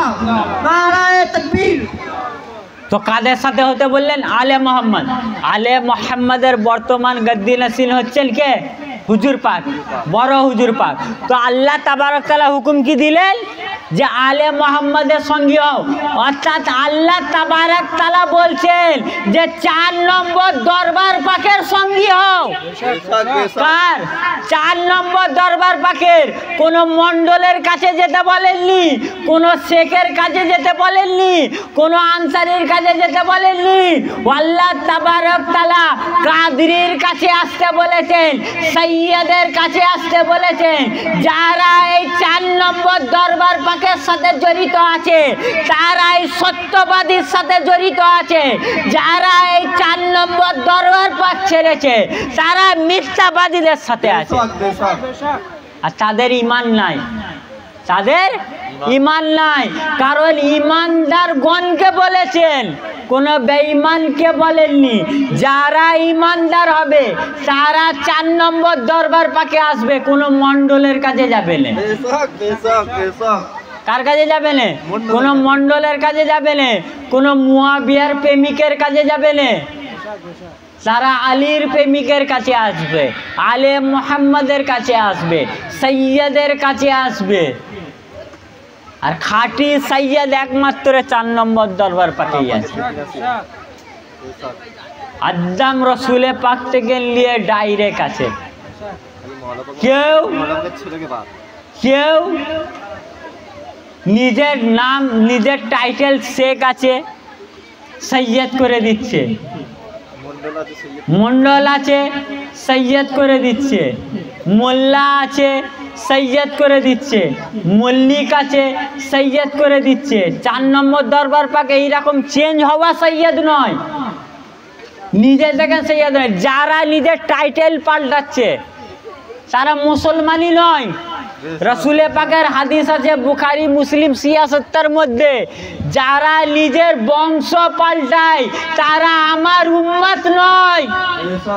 তো আজ যারা মন্ডল থেকে সৈয়দ হচ্ছে তারা তো পীর সাহেব তো দূরের কথা, তারা নবীর উম্মতই নয়। তারা নবীর কি উম্মত নয়। তারা নিজের বংশ লুকাচ্ছে, নিজের বংশ পাল্টাচ্ছে। নিজের বাপকে বাপ বলতে কষ্ট হচ্ছে, অন্যের বাপকে বাপ বলতেছে। রসুলে পাক বলেছে যে নিজের বাপকে বাপ বলবে না, অন্যের বাপকে বাপ বলবে, সে আমার উম্মত নয়। তাহলে এরা তো উম্মত নয় যারা টাইটেল চেঞ্জ করছে। তো যাই হোক, এই আহলে বাইত পাকের সাথে আল্লাহ তাবারক তাআলা থাকতে বলেছেন। যদি আমরা 4 নম্বর পাকের সাথে থাকি, এই দরবার পাকের সাথে থাকি, তো আমাদের ঈমান কি হবে? মজবুত হবে। আমাদের ঈমান মজবুত হবে। আর ইনাদের সাথে থাকা, এই যে আয়াত পাক বললেন, ইয়া আইয়ুহাল্লাযীনা আমানু ওয়াত্তাকুল্লাহ ওয়া কুনু মা'আস সাদিকিন, যে হে ঈমানদারগণ তোমরা সত্যবাদীর সঙ্গী হয়ে যাও। এই যে সঙ্গী হতে বললেন মানে কি? আনুগত করতে বললেন, আনুগত করতে বললেন। আর এই আনুগত কাদের করতে বললেন? সত্যবাদীদের। সত্যবাদী কারা? কথা বলেন। আলে মোহাম্মদ। আলে মোহাম্মদ কারা? আমাদের হুজুর পাক, আমাদের হুজুর পাক মেদিনীপুর দরবার শরীফের গদ্দি নাসিন হুজুর পাক সৈয়দনা সৈয়দ ইয়াসুব আলী আল কাদরি, ইনি হচ্ছেন আলে মোহাম্মদ। আর এই আয়াতে আলে মোহাম্মদের আনুগত্য করা, তানাদেরকে মেনে নেওয়া, তানাদের কুকুর হওয়া আল্লাহ ফরজ করেছেন। কি করেছেন? ফরজ। আমরা যে এই দরবার পাকে আছি, আমরা যে নিজেকে হুজুর পাকের কুকুর বলি, হুজুর পাকের আনুগত্য করেছি, এটা আমরা করিনি, আল্লাহ আমাদের উপর ফরজ করেছেন। আচ্ছা, মসজিদের মৌলবি কি বলে? নামাজ পড়ো। নামাজ না পড়লে কি হবে? জান্নাতে যেতে পারবে না। কারণ কি? যদি জিজ্ঞাসা করা হয় বলবে কোরআনে আয়াত আছে। কি আছে? কোরআনে আয়াত আছে, আল্লাহ কোরআনে নামাজ পড়তে বলেছেন, তাই নামাজ পড়ো, না হলে জান্নাত পাওয়া যাবে না। আবার মৌলবি সাহেব শুক্রবারে ওয়াজ করতে বলবেন রোজা রাখেন। কারণ কি? যে জিজ্ঞাসা করায় কেন রোজা রাখবো, তোর বলবে কোরআন পাকে আয়াত আছে, আল্লাহ হুকুম করেছেন, তো রোজা রাখা ফরজ। যদি রোজা না রাখো তাহলে জান্নাত পাওয়া যাবে না, জান্নাত পাওয়া যাবে না। যদি আবার হজ করে বলবে হজ করো। কারণ কি? কোরআনে আয়াত আছে, হজ না করলে জান্নাত পাওয়া যাবে না। আমি সেই মৌলবীদের বলি কি কুরআন পাকে নামাজের আয়াত থাকার কারণে নামাজ না পড়লে জান্নাত পাওয়া যাবে না। কুরআন পাকে রোজার আয়াত থাকার কারণে রোজা না রাখলে জান্নাত পাওয়া যায় না। কুরআন পাকে হজের আয়াত থাকার কারণে হজ না করলে জান্নাত পাওয়া যায় না। কুরআন পাকে জাকাতের আয়াত থাকার কারণে জাকাত না দিলে জান্নাত পাওয়া যায় না। ঠিক সেই রকমই ওই কুরআনে আলে মুহাম্মাদের সঙ্গী হবার আয়াত আছে। ঠিক সেই রকমই আলে মুহাম্মাদের সঙ্গী না হলে জান্নাত তো দূরের কথা, জান্নাতের সুগন্ধিও পাওয়া যাবে না। কারণ সেই কুরআন পাকেই আয়াত রয়েছে, সেই কুরআন পাকেই আয়াত আছে যে তোমরা আলে মুহাম্মাদের সঙ্গী হও, সত্যবাদীর সঙ্গী হও, আহলে বাইত পাকের সঙ্গী হও। সেই আহলে বাইত পাক, সেই সত্যবাদী পাক হচ্ছেন আমাদের আলে মুহাম্মদ, আমাদের হুজুর পাক। চুপ করে বস, পেছনে দুরুদে পাক পড়েন একবার, আল্লাহুম্মা, পেছনে পড়ে।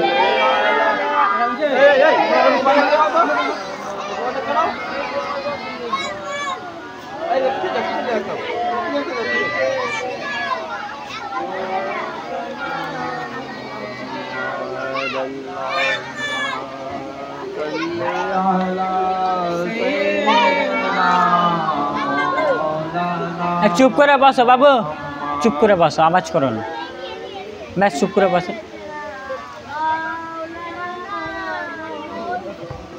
সাল্লাল্লাহু তাআলা আলাইহি ওয়াসাল্লাম যদি এই সত্যবাদীর সঙ্গে থাকেন, এই যে আহলে বাইত পাক, আমাদের দরবার পাক, বুক উঁচু করে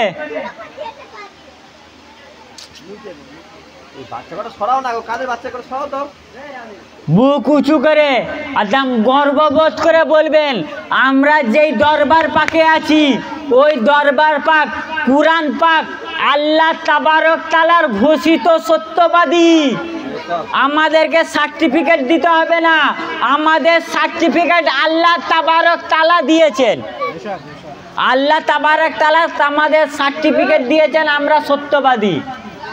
কারুর সার্টিফিকেট লাগবে না, কারুর কাছ দিয়ে আমাদের আকীদা শিখতে হবে না, কারুর কাছ দিয়ে আমাদের শিখতে হবে না যে মাতম পাক করা যাবে কি করা যাবে না, নোহা পাক করা যাবে কি যাবে না, কারুর কাছ দিয়ে আমাদের শিখতে হবে না। কারণ আল্লাহ যাদের কাছ দিয়ে শিখতে বলেছেন আমরা তাদের কাছ দিয়েই শিখছি, আমরা তাদের কাছ থেকে নিয়ে শিখতেছি। কারণ কি? সত্যবাদীর সাথে থাকতে কেন বললেন? কারণ সত্যবাদীরা আমাদেরকে শরিয়ত শেখাবেন। কি করবেন? ইমানদারগণকে কারা শেখাবে? যারা সত্যবাদী আল্লাহ ঘোষিত তারা শেখাবে কি? শরিয়ত শেখাবে। শরিয়তে কোনটা হালাল, কোনটা হারাম, কোনটা নাজায়েজ, কোনটা জায়েজ, কোনো মণ্ডল শেখাবে না, কোনো মণ্ডল শেখাবে না। আলে মুহাম্মদ শেখাবে, সত্যবাদী শেখাবে। তো আমাদের হুজুর পাকগণ হচ্ছেন সত্যবাদী, ইনারা আমাদের শেখাবেন, ইনারা যেইটা শেখাবেন সেইটাই শরিয়ত। কারণ আল্লাহ ইনাদের সাথে থাকতে বলেছেন। ইনারা যদি মাতম পাক করতে বলেন তো মাতম পাক করা শরিয়ত, ইনারা যদি নোহা পাক করতে বলেন তাহলে নোহা পাক করা শরিয়ত, ইনারা যদি মরসিয়া পাক পড়তে বলেন মরসিয়া পাক পড়া শরিয়ত। যদি এর বিরুদ্ধে যারা কথা বলবে, কি যারা কথা বলবে তারা শরিয়ত বিরোধী লোক, তারা শরিয়ত বিহীন কথা বলে। কারণ কি? রসুলে পাকের হাদিস পাক রয়েছে। এই হাদিসটা আমি প্রায় জায়গা বলি, প্রায় জায়গায় এই হাদিস পাকটা বলি। কারণ সব থেকে ইম্পর্টেন্ট হাদিস হচ্ছে এটা। কি হাদিস?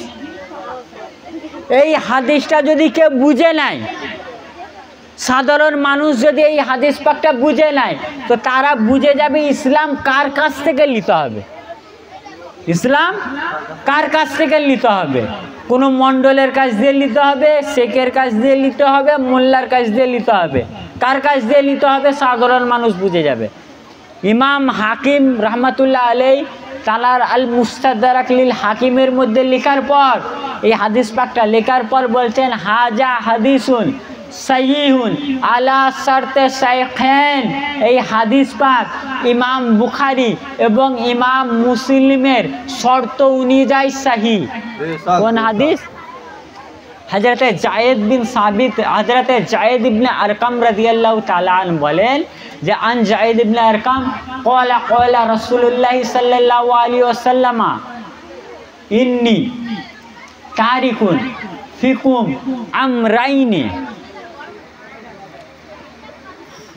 হযরতে জায়েদ ইবনে আরকাম রাদিয়াল্লাহু তাআলা আনহু বলেন যে আল্লাহর নবী সাল্লাল্লাহু আলাইহি ওয়াসাল্লাম বলেছেন আমি তোমাদের মাঝে দুটি হুকুম করনেওয়ালা রেখে যাচ্ছি। কি বললেন? ইন্নী তারিকুন ফিকুম আমরাইন। আমরাইন হুকুম করনেওয়ালা মানে নির্দেশ দেনেওয়ালা। কটা? দুটো। ইন্নী তারিকুন ফিকুমুস সাকালাইন, এটাও একটা হাদিস, এটাও একটা হাদিস। তো কি বলছেন? আমরাইন निर्देश देने वाला, हुकुम देने वाला। কি তারপরে বলছে ইনিত্তাবাতুহুমা লান তাদিল্লু বাদি। যদি তোমরা সেই দুটো নির্দেশ দেনেওয়ালার নির্দেশ মেনে চলো, আনুগত করো। ইনিত্তাবাতুহুমা আনুগত, তাদের কথার আনুগত করো, তাদের কথার। আমরাইন মানে হুকুম করনেওয়ালা, আদেশ দেনেওয়ালা। তো আদেশ যে দিচ্ছে, আমি যদি বলি ভাই চা ঢালেন, এটা কি আদেশ দেবা? তো ইনি চাটা ঢালবেন সেই কথার আনুগত করলে। তো রসুল পাক বলছেন আদেশ করনেওয়ালা রেখে যাচ্ছি। তো সেই আদেশ করনেওয়ালার যদি কথা মেনে চলো, ইনিত্তাবাতুহুমা যদি ইত্তেবা করো, সেই কথার আনুগত করো, লান তাদিল্লু বাদি, তাহলে তোমরা গুমরাহ হবে না আমার পরে। কি বলছেন? তারপরে ওয়াহুমা কিতাবুল্লাহি ওয়া ইত্রাতি আহলি বাইতি, কিতাবুল্লাহি ওয়া ইত্রাতি আহলি বাইতি, এবং তারা দুজন হচ্ছে এক আল্লাহর কিতাব, দ্বিতীয়টি হচ্ছে আমার আহলে বাইত পাক। তো কি বললেন রসুল পাক? এখানে হাদিস শেষ হয়নি, মজার হাদিস, মজার ছন্দ, মেন ইম্পর্টেন্ট পয়েন্ট এর পরেও আসছে, এর পরে আছে। কি বললেন? যে আমি তোমাদের মাঝে দুটো নির্দেশ দেনেওয়ালা রেখে যাচ্ছি, তাদের নির্দেশ মেনে চলবে তো গুমরাহ হবে না। কারা কারা? কথা বলেন। কুরআন পাক আর আহলে বাইত পাক, কুরআন পাক আর আহলে বাইত পাক। অর্থাৎ নবী পাক বললেন কুরআনের হুকুম আর আহলে বাইতের হুকুম তোমাদেরকে মানতে হবে। কাদেরকে? কাদেরকে বলেন? সাহাবায়ে কেরামকে। কাকে? সাহাবায়ে কেরাম। কাদের সামনে বলেছেন? বিদায় হজে 1,24,000 সাহাবা রয়েছেন, সাহাবার সামনে সাহাবাকে বলছেন। তার মানে কি? সাহাবা যদি কুরআন আর আহলে বাইতের কথা শুনে, আদেশ শোনার পর ইত্তেবা না করে, তাহলে সাহাবায়ে কেরামও গুমরাহ হয়ে যাবে। সাহাবার পর কারা? আমরা আছি। সাহাবার পর তাবিঈনদের ইত্তেবা করতে হবে, কুরআন আর আহলে বাইতকে। তাবিঈনদের পর তারপরে যুগ তাবে তাবিঈন, তারপরে সরফে সালিন, তারপরে মুসলমানদের যুগ। মুসলমান তখনও ছিল। কাল কিয়ামত পর্যন্ত যত মুসলমান আছে, তারা যদি গোমরাহি থেকে বাঁচতে চায়, তো তাদেরকে কুরআন আর আহলে বাইতের হুকুম পাক শোনায়, সেই হুকুম পাক অনুযায়ী জীবন চালাতে হবে, তবে তারা হেদায়েতের উপর থাকবে। আর যদি হুকুম না মানে, তারা গোমরাহ হয়ে যাবে। তারপরে রসুল পাক কি বলছেন এই হাদিস পাকের মধ্যে? সুম্মা ক্বালা, রসুল পাক বলছেন সুম্মা ক্বালা, তারপর রসুল পাক বলছেন কি? তোমরা আহলে বাইত পাককে জ্ঞান দিতে যেও না। কি বলছেন আল্লাহ তাবারক? রসুল পাক সেই হাদিসের ছন্দে যে তোমরা আহলে বাইত পাককে জ্ঞান দিতে যেও না, কারণ যদি তোমরা জ্ঞান দিতে গিয়েও না, কারণ আমার আহলে বাইত পাক তোমাদের থেকে বেশি জ্ঞানী। রসুল পাক কি বলছেন ওই হাদিসে? যে লা তাতাআল্লামু, তোমরা তাদেরকে জ্ঞান দিতে যেও না, কারণ তারা তোমাদের থেকে বেশি জ্ঞানী। আর যদি তোমরা জ্ঞান দিতে যাও ফাতাহলিকু, তোমরা ধ্বংস হয়ে যাবে। কি হয়ে যাবে? ধ্বংস হয়ে যাবে। আচ্ছা, আহলে বাইত পাক কারা? আহলে বাইত পাকের সর্দার হচ্ছেন রসুলে পাক।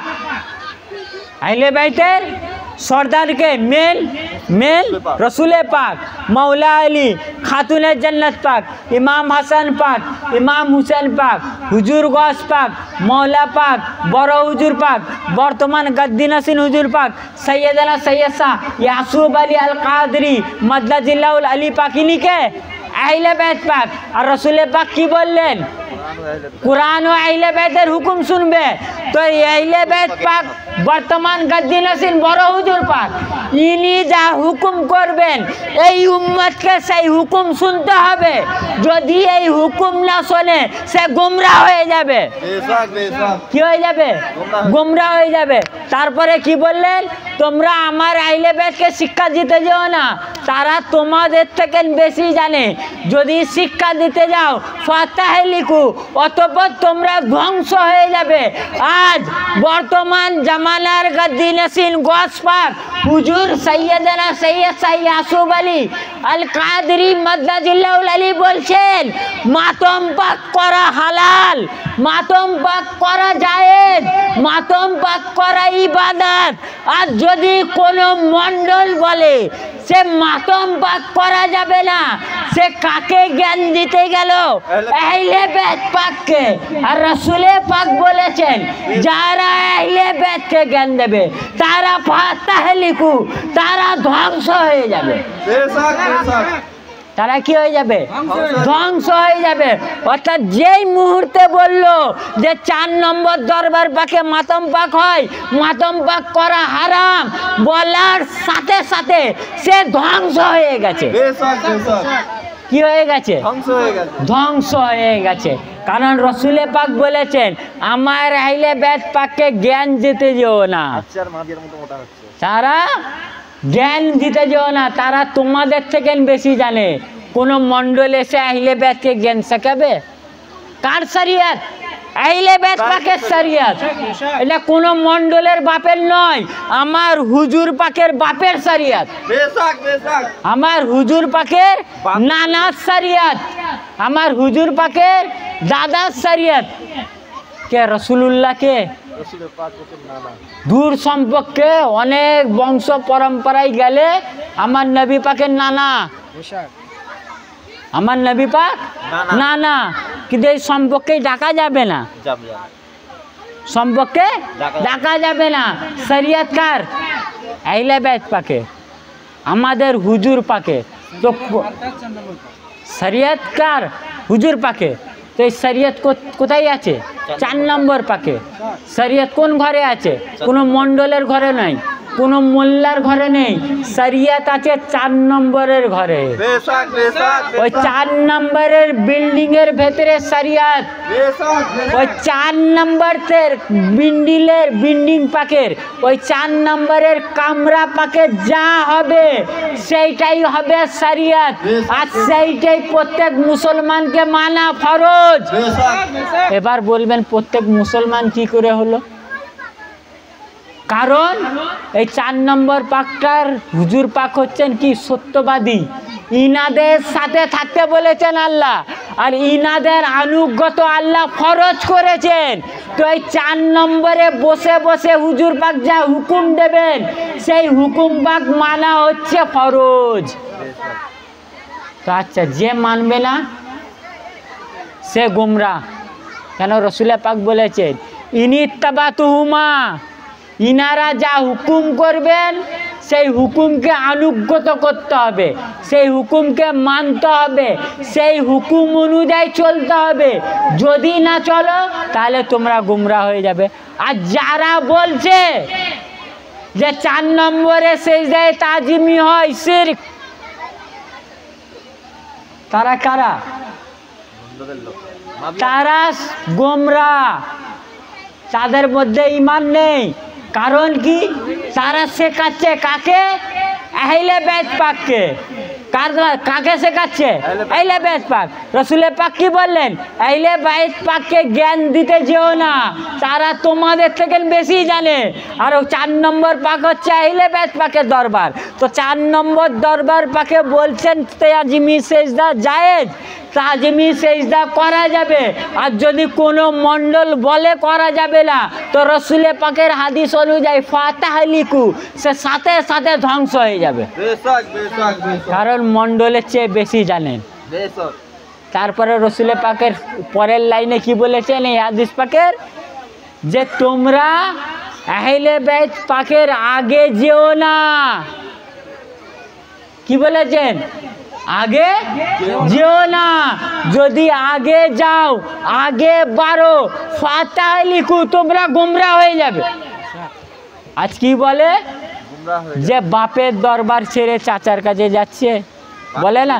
বাপকে ছেড়ে চাচার কাছে যাচ্ছে, কিছু মানুষ বলে, বলে তো বাপকে ছেড়ে চাচার কাছে যাচ্ছে, সে বাপটাই গুমরাহ হয়ে গেছে। কিরকম? বাপ কাকে ছেড়েছে? বাপ কাকে ছেড়েছে? আচ্ছা, যদি বাপ গোমরাহ হয়ে যায়, শরিয়ত বলছি, যদি আমার বাপ গোমরাহ হয়ে যায়, তাহলে আমার বাপের কথা শোনা আমার উপর ফরজ নেই।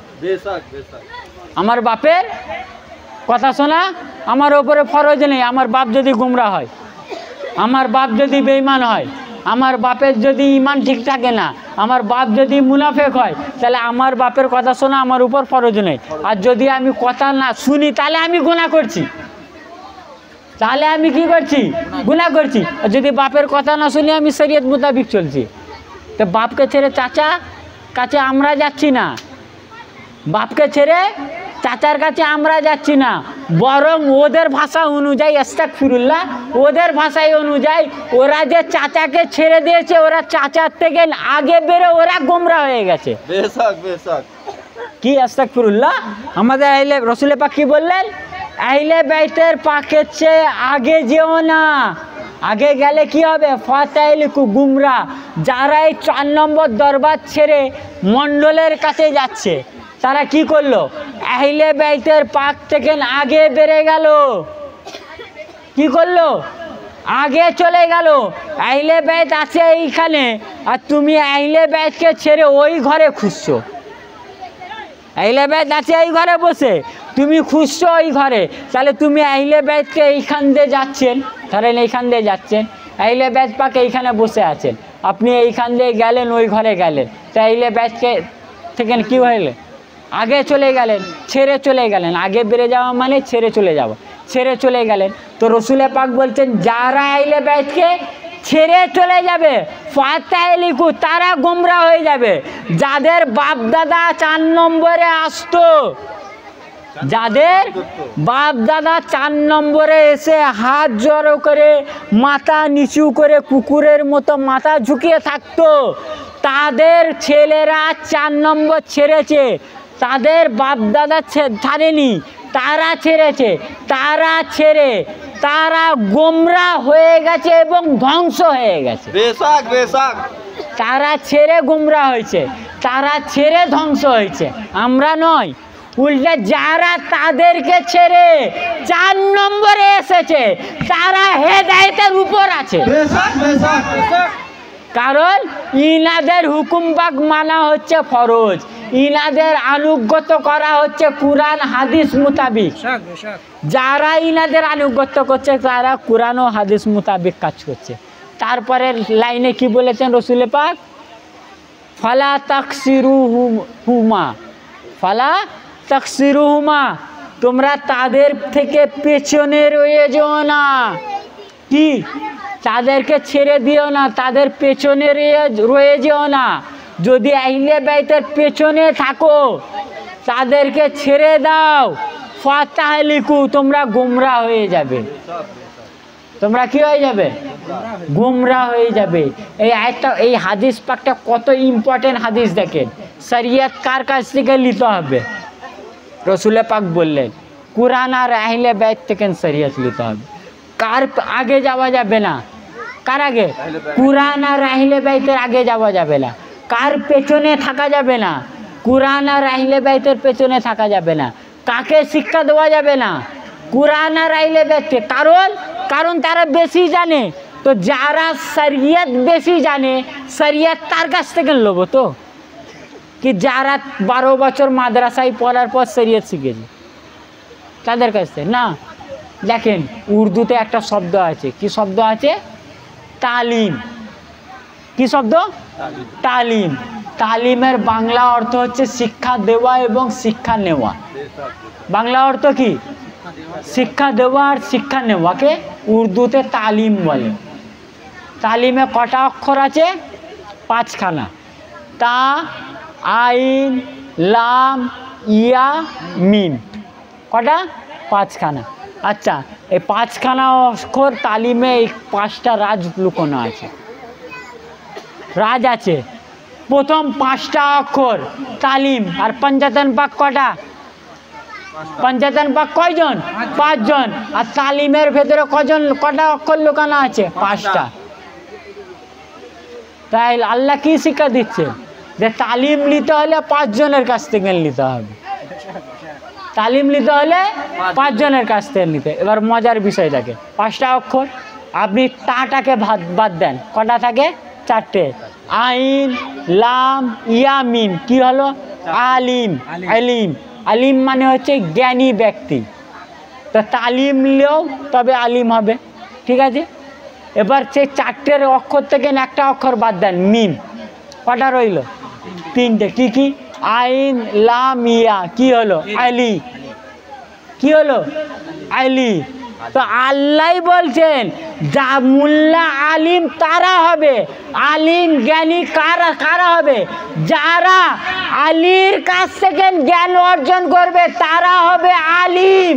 আর যারা আলীর দরওয়াজা ছেড়ে জ্ঞান অর্জন করবে তারা হবে জালিম। কেন? তালিমের মধ্যেই আলী লুকোনো আছে। আলীকে ছাড়া আলিম হওয়া যাবে না। রসুল পাক বলেছেন আনা মদিনাতুল ইলমু ওয়া আলীল বাবুহা। আলী ইলমের শহর, আলী তার দরওয়াজা। আচ্ছা, এবং কি রাসূলুল্লাহ বললেন? যারা জ্ঞান অর্জন করতে চায় তারা যেন দরজা দিয়ে প্রবেশ করে। রসুল পাকের হাদিস। তো আমরা জ্ঞান অর্জন করতে চাই। কি করতে চাই? জ্ঞান অর্জন করতে চাই। তাহলে মৌলা আলীর দরজা তো ভারতে নাই। ভারতে আছে? মৌলা আলীর কোথা? মাজার পাক। ওনার মাজার পাক নজফ পাকে। উনি থাকতেন কোথা? মদিনা শরীফে। কোথায়? মদিনা শরীফে। তো রসুল পাক বলছেন আমি ইলমের শহর, আলী তার দরওয়াজা। তো যারা জ্ঞান অর্জন করতে চায় তারা দরওয়াজা থেকে প্রবেশ করুক। তাহলে দরজা তো আমরা পাইনি, তাহলে আমরা জ্ঞান অর্জন করব কি করে? প্রশ্ন না? দরওয়াজা আছে, নজফ পাক তো এখানে নয়। তাহলে আমরা জ্ঞান অর্জন কি করব? কি করে করব? সেই জ্ঞান অর্জন করার জন্যে রসুলে পাক নিজের পবিত্র আহলে বাইত পাককে এইখানে পাঠিয়েছেন। এই 4 নম্বর দরবার পাক শুধু একটা দরবার নয়, এইটা হচ্ছে মৌলা আলীর জ্ঞানের যে শহরের দরওয়াজা। রসুলে পাকের জ্ঞানের যে শহরের দরওয়াজা, সেই একটা দরওয়াজা হচ্ছে কলকাতা 4 নম্বর দরবার পাক। সেই একটা দরওয়াজা কি? এই কলকাতা 4 নম্বর দরবার পাক। এই দরওয়াজা দিয়ে যে প্রবেশ করবে সে রসুলে পাকের ইলমের শহরে প্রবেশ করবে। সে ইলমের রসুলে পাকের ইলমের শহরে প্রবেশ করবেন। সেই কারণে বর্তমান গদ্দিনসিন হুজুর পাক ইলমের একটা মার্কাজ তৈরি করে দিলেন কাদুয়াতে। কিসের জন্যে? জ্ঞান অর্জন করার জন্য। আল মাদ্রাসাতুল কাদরিয়াতুল মুস্তারশিদিয়া। ওই মাদ্রাসা পাকের মালিক পাকের রহমে এই বান্দার উপর দয়া করেছে। ওই মাদ্রাসার ভাইস প্রিন্সিপাল প্লাস আরবি টিচার, হোস্টেল ইনচার্জ মালিক পাকের রহমে দায়িত্বই আছি। মালিক পাক দয়া করেছে। তো এই মাদ্রাসা পাকে পড়া কেমন পড়া হচ্ছে? High quality. একটা কথা আমরা অবাক, আমি মৌলানা অলিউল্লাহ কাদরি সাহেব, তারপর উনি প্রিন্সিপাল সাহেব, আমি ভাইস প্রিন্সিপাল, মাদ্রাসা পাকের আরও যারা কমিটি আছে, মেন হচ্ছেন হুজুর পাক, মেন হুজুর পাক, কিন্তু একটা কমিটি আছে। তো আমরা অবাক কোন বিষয়টা দেখে, যে আগে বছরের মধ্যে 1 বছর মাদ্রাসা পাক শুরু হয়েছে, 1 বছরের কথাটা বলছি, 2 বছর রালি। তো 1 বছরের মধ্যে ছেলেরা যা আরবি শিখেছে, যা ইংলিশ শিখেছে, আমরা ভেবেছিলাম অত দূর পর্যন্ত পৌঁছাতে সময় লাগবে 8-9, কত 8-9, কিন্তু আমরা সবাই অবাক, সেই জ্ঞান, যেই জ্ঞানটা 8-9 পর্যন্ত ওরা পাবে, আমরা স্কিম করেছিলাম, আমরা চিন্তা ভাবনা করেছিলাম, হুজুর পাকের বরকতে আগের বছরে 8 মাসে ওই জ্ঞান অর্জন করেছে। আমরা দিইনি, হুজুর পাক দিয়েছেন, ওই জ্ঞান কে দিয়েছেন? হুজুর পাক, আমরা দিইনি। আমরা শুধু মেহনত করেছি, পড়িয়েছি, ছেলেরা পড়ছে কি পড়ছে না এটা দেখছি। জ্ঞান দিলেওয়ালা হুজুর পাক, যেই জ্ঞানটা 8-9-এ পাবে আমরা আশা করেছিলাম, সেইটা 9 মাসে পেয়েছে। কারণ মাদ্রাসা পাক শুরু হয়েছে ফেব্রুয়ারি মাসে, তার মধ্যে ছুটি আছে, তার মধ্যে ছুটি গিয়েছে, 9 মাসের মধ্যে সেই জ্ঞান অর্জন করেছে। এটা একমাত্র মালিক পাকের কেরামত পাক। কারণ এবার ছোট হুজুর পাক বলতেন, এই কথাটা সব জায়গায় বলি না, এখানে কথার পরিক্ষেপে বলে ফেললাম। যেহেতু মাদ্রাসা পাকের এখন ফর্ম চলছে, দেওয়া চলছে, যদি কেউ ইচ্ছা করেন, আমাদের এনায়েতনগর খানকা পাকেও ফর্ম আছে, এইখান দিয়ে ফর্ম তুলে এইখানে জমা দিতে পারেন। ছোট হুজুর পাক আমাকে যেটা বলেছেন, আমাকে নিজের কানে, আমি ওনার জিয়ারত পাকে গিয়েছিলাম, আমাকে যেটা বলেছেন, ছোট হুজুর পাক বলেছেন, এই মাদ্রাসা পাকে যারা পড়ে বা যারা পড়ছে তাদের উপর আমার আব্বা জান সৈয়দনা সৈয়দ সাহ মুস্তারশিদ আলী আল কাদরি আল হাসানি আল হুসাইনি আলাইহিস সালাম পাকের খাস নজর আছে। কি আছে?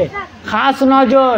বরং একটা ছেলের ঘটনা বড় হুজুর পাকে রুটস পাকে বলেছিলাম, তানজুর শেখ, বাড়ি হচ্ছে শীষগ্রাম, ক্লাস 4-এ পড়তো। আগে বছর 12 শরীফ, পুনিয়া শরীফের রুটস পাক 12 রবিউল আউয়াল, 11 শরীফের রাতে স্বপ্ন দেখছে। কি দেখছে? স্বপ্ন দেখছে যে বড় হুজুর পাক আলাইহিস সালাম পাক সৈয়দনা সৈয়দ শাহ রাশিদ আলী আল কাদরি আলাইহিস সালাম পাকে স্বপ্নই দেখছে। বড় হুজুর পাকের ইন্তিকাল পাক হয়ে গেছে, বিশালে পাক হয়ে গেছে। সেই ক্লাস 4-এর ছেলে তানজুর শেখ, আইয়ুব শেখের বাড়ি, ক্লাস 4-এ, ভালো ব্রিলিয়েন্ট ছেলে। যেই দিনে মাদ্রাসা পাক উদ্বোধন হয়, সেই দিনে বর্তমান মালিক পাকের পায়ে সেজদা করে আরজি করছে যে ইয়া মালিক পাক, আমি যেন একটা বড় আলেম হতে পারি। আর বাস্তব কথা, সেই ছেলে আলিফ বা তাসা চিনত না, সে এখন আরবিতে বক্তব্য দিচ্ছে। আলিফ বা তাসা চিনত না, সে আরবিতে বক্তব্য দিচ্ছে। এটা আমাদের নয়, সব দিচ্ছেন মালিক পাক, আমরা কিছু দিচ্ছি না। তো কি স্বপ্ন দেখছে? যে হঠাৎ স্বপ্ন দেখছে যে বড় হুজুর পাক আলাইহিস সালাম পাক তার স্বপ্নে এসেছে। কোথায়? মাদ্রাসা পাকে। মাদ্রাসা পাকে বড় হুজুর পাক এসেছে, স্বপ্নই দেখছে। বড় হুজুর পাক বিশালে পাক করেছে, স্বপ্নই দেখে তাকে জিজ্ঞাসা করছেন যে তোমার নাম কি বাবু? তো বললো আমার নাম তানজুর শেখ। তো উনি বড় হুজুর পাক জিজ্ঞাসা করছেন, বাবু এইখানে পড়াশোনা কেমন হয়? এটা কম বড় কথা নয়। হুজুর পাক বেসালে হাক করেছেন, উনার বেসালে হাকে 3 বছর না 2 বছর পর মাদ্রাসা পাক উদ্বোধন। উনি ছাত্রদের কাছ থেকে স্বপ্ন যোগে খবর নিচ্ছেন যে এই মাদ্রাসা পাকে পড়া কেমন হচ্ছে। আমরা দেখতে পাচ্ছি না যে এই মাদ্রাসা পাকে হুজুর পাক খোঁজ নেন কি নেন না, বরং বর্তমান হুজুর পাক থেকে নিয়ে বড় হুজুর পাক সবাই খবর নেন যে এই মাদ্রাসা পাকে কি হচ্ছে, এবং উনারা বা গায়েবীভাবে মাদ্রাসা পাকে হাজির থাকছেন। তো ওকে জিজ্ঞাসা করলে যে কেমন হচ্ছে, তো বলতে ইয়া হুজুর পাক পড়া সুন্দর হচ্ছে, খুব ভালো পড়া হচ্ছে। তখন হুজুর পাক হাসলেন, হেসে বললেন, বাবু তোমার বেড, ও খুবই পরিষ্কার ছেলেটা, ওর বেড এত সুন্দরভাবে সাজিয়ে রাখে বলার মতো নয়। তো হুজুর পাক প্রশংসা করলেন, বাবু তোমার বেড খুব সুন্দর সাজিয়ে রেখেছে বড় হুজুর পাক। আর ইনাদেরকে যারা স্বপ্ন দেখে তারা সত্য দেখে, কারণ ইনাদের সুরাত শয়তান ধারণ করতে পারে না, কারণ ইনারা হচ্ছে নূর। ইনারা হচ্ছেন কি? রসুলে পাকের জাতি নূর থেকে তৈরি, আল্লাহ তাবারক তাআলার জাতি নূর থেকে তৈরি। তো নূরের রূপ শয়তান ধারণ করতে পারে না। শুধু তাই নয়, আমাদের ইংলিশ টিচার তিনি একদিন 9টার পর ওনার বাড়িতে ফোন এসেছে, ফোনে কথা বলছেন। আমাদের মাদ্রাসা পাকের সামনে বিশাল একটু মাঠ আছে, খেলাধুলা করে, ওইখানে হাঁটছে আর ফোনে কথা বলছেন। উনি স্বপ্ন দেখছেন যে বড় হুজুর পাক আবাস শরীফ পরে, কালো আবাস শরীফ পরতেন, সেই আবাস শরীফ পরে এসে মাদ্রাসার পাকের বাইরে গেট আছে, ওই গেটে দাঁড়িয়ে আছেন। ওকে বলছেন গেটটা খোলো। স্বপ্ন দেখছে বড় হুজুর পাক আলাইহিস সালাম পাক, গেটটা খোলো। তো উনি গিয়ে ইংলিশ স্যার যে গেটটা খুললেন, খোলার সাথে সাথে বড় হুজুর পাক চলে গেলেন মাদ্রাসা পাকে। কোথায় গেলেন? মাদ্রাসা পাকে। যে আমরা দেখতে পাচ্ছি ওনারা আসছেন না, নয় যে আপনারা যদি ভাবেন আপনার ছেলেকে মাদ্রাসা পাকে দেবো, কে দেখছে না দেখছে না, আমরা দেখছি না, আমরা তো দেখছি, কিন্তু বাতিনি ভাবে সমস্ত হুজুর পাক এসে দেখছেন। শুধু তাই নয়, ছেলেরা এমন পর্যন্ত স্বপ্ন দেখেছে, বর্তমান হুজুর পাক, গদ্দি নাসিন হুজুর পাক, ছোট হুজুর পাক, বড় হুজুর পাক, সমস্ত হুজুর পাক ছেলেদেরকে নিয়ে মাদ্রাসা পাকের ছাতে ঘুরছেন হাত ধরে এবং নামাজ পাকও পড়েছেন। বর্তমান হুজুর পাক, ছোট হুজুর পাক ছেলেদেরকে নিয়ে মাদ্রাসা পাকে ঘুরেছেন। এটা কার নসিব? আমাদের নসিব হয়নি, কিন্তু যদি চান আপনাদের সন্তানের নসিব হবে। আমাদের নসিব হয় না, আর আপনাদের হবেও না, আমাদের আর হবেও না। এই নসিবটা আমরা আমাদের সন্তানের করতে পারি, যে তারা আবার দেখেন এই যে খাওয়া, যে মাদ্রাসা পাকে খাওয়া দিই, আমরা কার ইচ্ছায় খাই বলেন? আমাদের পছন্দের খাবার। হোস্টেলে খাবার রান্না হয় হুজুর পাকের পছন্দের খাবার, হুজুর পাক লিস্ট করে দিয়েছেন, ওই লিস্ট অনুযায়ী রান্না হয়। A to Z দেখছেন হুজুর পাক।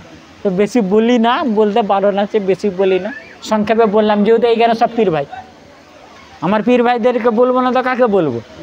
তো এই মাদ্রাসা পাকের বহুত ফাজিলাত হুজুর গস পাক বলেছেন। একদিন হুজুর গস পাক নিজের খানকা পাকে বসে আছে, এক ব্যক্তি আসলো, এসে বলতে, ইয়া হুজুর পাক, আমি স্বপ্নেই দেখেছি যে আমার আব্বা কবরের মধ্যে প্রচণ্ড শাস্তি উপভোগ করছে। কি করছেন? শাস্তি উপভোগ করছেন। তো উনি আমাকে স্বপ্নে বললেন যে আপনি হুজুর গস পাকের কাছে গিয়ে আমার জন্য একটু আরজি করেন। তো ইয়া গস পাক, আমি আপনার কাছে আরজি করতে এসেছি।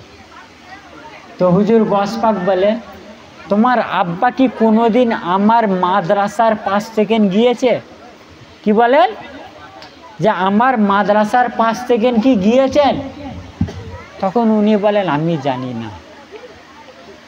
কি বলেন? ওই ছেলেটা, আমি জানি না। তো বলে, আচ্ছা ঠিক আছে, বেশ যাও। তো উনি গেলেন। তো সেই সন্তানটা আবার স্বপ্ন দেখে, কিসের? ওর আব্বার। তো তখন স্বপ্নে জিজ্ঞাসা করে যে আব্বা, তুমি কি হুজুর গস পাকের মাদ্রাসার পাশ দিয়ে কোনোদিন গিয়েছো? তখন ওর আব্বা স্বপ্নের মাধ্যমে বলে, হ্যাঁ আমি গিয়েছি। তো তারপরের দিন আসলো, এসে বলল, হ্যাঁ গস পাক, উনি আপনার মাদ্রাসার পাশ দিয়ে গেছে। যখনই এই কথাটা শুনলেন যে উনি আমার মাদ্রাসার পাশ দিয়ে গেছেন, হুজুর গস পাক গম্ভীর হয়ে গেলেন। কী হয়ে গেলেন? গম্ভীর হয়ে বসে গেলেন। বসে যাওয়ার পর সেই ব্যক্তিটা বলছে, তারপর থেকে দেখতে হুজুর গস পাকের চেহারা মোবারক নূরে উজ্জ্বল করতে লাগলো, উজ্জ্বল করতে লাগলো, এবং ওনার গা মোবারক ঘাম বার হতে লাগলো। তারপর হঠাৎ দেখি হুজুর গস পাক চোখ খুললেন। চোখ খুলে বলতে লাগলেন, শুনে রাখো, কোনো মুসলমান যদি আমার মাদ্রাসার পাশ থেকে চলে যায়, তাহলে কাল কিয়ামত পর্যন্ত তার কবরে কোনো আযাব হবে না। কি হবে? তার কোনো আযাব হবে না। তখন ওই ব্যক্তিটা জিজ্ঞাসা করলো যে আপনি কি করছিলেন? তো বলতে আমি আল্লাহর কাছ থেকে ওয়াদা নিচ্ছিলাম যারা আমার মাদ্রাসা থেকে যাবে তাদের যেন কবরে আযাব না হয়। আল্লাহ আমার সাথে ওয়াদা করেছেন যারা আমার মাদ্রাসার পাশ থেকে যাবে তাদের কবরে আযাব হবে না। এই মাদ্রাসা পাক কাদুয়াই কার মাদ্রাসা পাক? হুজুর গস পাকের মাদ্রাসা পাক, আহলে বাইত পাকের মাদ্রাসা পাক। তো মাদ্রাসা পাকের পাশ থেকে গেলে কবরে আযাব হবে না। তাহলে ভাবেন এই মাদ্রাসা পাকে পড়লে তাহলে তার কি কি পাবে, কি কি পাবে? পাশ থেকে গেলে যদি আযাব না হয় তাহলে এই মাদ্রাসা পাকে পড়লে তার নসিবে কি কি পাবে? আর হুজুর গস পাকের মাদ্রাসায় যারা পড়েছে তারা সেই সময়ে আল্লাহর ওলি হয়েছে, কেউ বীর যোদ্ধা হয়েছে। এখানেও হতে পারে যদি হুজুর পাক চান, যদি হুজুর পাক চান, সব উনার মর্জি পাক। তো এই মাদ্রাসা পাকের ফজিলত অনেক। এই মাদ্রাসা পাক হুজুর পাকের মাদ্রাসা পাক। এইখানে এমনভাবে শিক্ষা দেওয়া হচ্ছে যেইভাবে হুজুর গস পাকের মাদ্রাসা পাকে শিক্ষা দেওয়া হতো। কারণ শিক্ষা দেনেওয়ালা হুজুর পাক, কি করতে হবে সব বলছেন হুজুর পাক। তো মুআজ্জাজ হুজুর গস পাকের কয়েকটা শান পাক কারামাত পাক বলে আমার বক্তব্য শেষ করবো। 11:30 বাজতে চলে। একদিনের ঘটনা, কি যে উনার এক মুরিদ হযরত আল্লামা আব্দুর রহমান জামি রহমাতুল্লাহ আলাই, আব্দুর রহমান জামি রহমাতুল্লাহ আলাই কি করেন বর্ণনা করেন তাঁর কিতাবে নুফাতুল উনসের মধ্যে আছে এবং তোহফাতুল উনস পৃষ্ঠা নম্বর 361, বাহাজাতুল আসরার পৃষ্ঠা নম্বর 76, নুজাতুল খাতির আল ফাতির 63, 5খানা কিতাবের মধ্যে আছে যে উনার মুরিদ একদিন বলেন যে আমি একদিন হুজুর গস পাকের সাথে জুম্মার নামাজের জন্য মসজিদ পাকে যাচ্ছিলাম। কোথায়? মসজিদ পাকে, হুজুর গস পাকের সাথে। তো যেতে যেতে দেখি যে এইবারে কোনো ব্যক্তি হুজুর গস পাকের দিকে দেখছে না আর সালামও দিচ্ছে না। প্রতিবার আমরা এত ভিড় জমে যে আমরা হুজুর পাকের সাথে, হুজুর গস পাকের সাথে মসজিদে প্রবেশ করতে পারি না, অনেক দূরে চলে যেতে হয়। আর আজকে কি ব্যাপার যে হুজুর গস পাককে কেউ সালামও করছে না এবং ভিড়ও যাচ্ছে না, কেউ হুজুর গস পাকের কাছে যাচ্ছে না। তো উনি বলছেন, মুরিদটা হুজুর গস পাকের মুরিদ, বলতে বলতে মনে ভাবছেন, তো বলছেন ভাবের সাথে সাথে ই সুকুনে দর খাতিরাম तमाम शुदा बुअद के शेख तबस्सुम कुना बरमन नगरिस हरदम बसलाम रुए बासेक। বলছেন যখনই এই কথা আমার মনে জাগলো হুজুর গস পাক আমার দিকে দেখলেন, দেখে হাসলেন। কি করলেন? দেখে হাসলেন। হেসে তার দিকে তারপরে বলছেন যাই হাসলেন, একের পর লোকে এসে হুজুর গস পাককে সালাম দিচ্ছে, সালাম করছে এবং সাজদা করছে, তারপরে চলে যাচ্ছে। হুজুর গস পাকের কাছে এত ভিড় হয়ে গেছে যে আমি সর্বশেষে চলে গেছি। কি হয়ে গেছে? সর্বশেষে। এবার যাই সর্বশেষে গেছি, আমার মনে চিন্তা ভাবনা হতে লাগলো যে আগের অবস্থাটাই ভালো ছিল যে আমি হুজুর গস পাকের সাথে ছিলাম। তখন হুজুর গস পাক বলছেন যে তুমি জানো না মানুষের অন্তর আমার হাতে, মানুষের অন্তর আমার হাতে, আমি চাইলে মানুষের মন পরিবর্তন করতে পারি। তার মানে কি? তার মানে কি?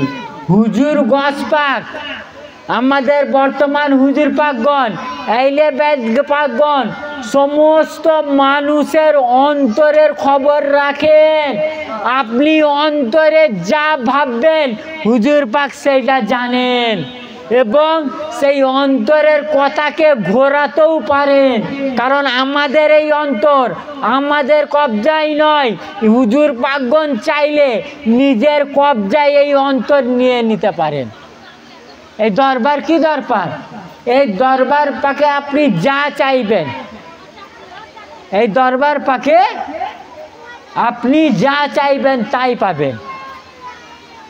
এই দরবার পাক নিরালা দরবার পাক। এই দরবার পাকে এত ক্ষমতা, এত কিছু আল্লাহ তাবারক তাআলা দিয়েছেন যে এই দরবারে সমস্ত কুল কায়নাতের খাজানা এখন আমাদের হুজুর পাকের হাতে আছে। ইনি যাকে যা মনে করবেন তাই দিতে পারবে, শুধু ইনার ইচ্ছা, শুধু সময়ের অপেক্ষা। কেমন? বুখারী এবং মুসলিম শরীফের হাদিস পাকের মধ্যে রয়েছে যে আল্লাহর নবী বলেছেন, যদি কোনো বান্দা নফল ইবাদত করার পর মর্যাদা হাসিল করে ফেলে তো আমি তার কান হয়ে যাই, আমি তার চোখ হয়ে যাই, আমি তার হাত হয়ে যাই। এই হাদিস পাকটা মাশহুর। তো এই হাদিস পাকের তাফসির করতে গিয়ে ইমাম ফখরুদ্দিন রাজি রহমতুল্লাহ আলাইহি বলছেন, কি বলছেন?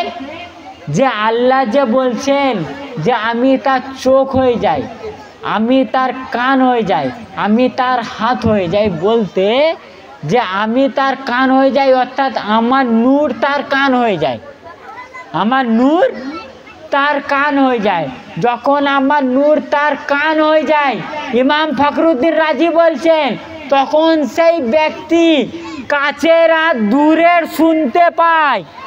কি করতে পায়? কাছের আর দূরের শুনতে পাই। অর্থাৎ তার মানে কি, আমরা এইখানে আমতলা ঘোষের হাটে বসে আছি, আর বর্তমান হুজুর পাক এখন কোথায় আছেন? বাগদাদ শরীফে, কারবালা শরীফে আছেন। তো এইখান থেকে যদি বলেন ইয়া হুজুর পাক আল মাদাদ, বাগদাদ শরীফে বসে বর্তমান গদ্দি নসিন হুজুর পাক শুনতে পাবেন। বর্তমান হুজুর পাক শুনতে পাবেন, কারণ হযরত আল্লামা ফখরুদ্দিন রাজি বলছেন কান থেকে মুরাদ কি? যখন ওই কান হয়ে যায়, আল্লাহর কান আছে? কান নেই। তো বলতেন যখন ওই বান্দার কান হয় তো ওই কানটা হচ্ছে আল্লাহর নূর। যখনই ওইটা নূর হয় তখনই সে দূরের আর কাছে শুনতে পায়। তো আমার এটা কারা? আমার মতো কোনো মণ্ডলের উপর যদি আমার হুজুর পাক দয়া করে বেলায়েত দেন, তার এই ক্ষমতা, তো আমাদের হুজুর পাক আল্লাহ জাতি নূরের সৃষ্টি, তাহলে ইনাদের ক্ষমতা কি হবে ভাবে, ইনাদের ক্ষমতা কি হবে ভাবেন।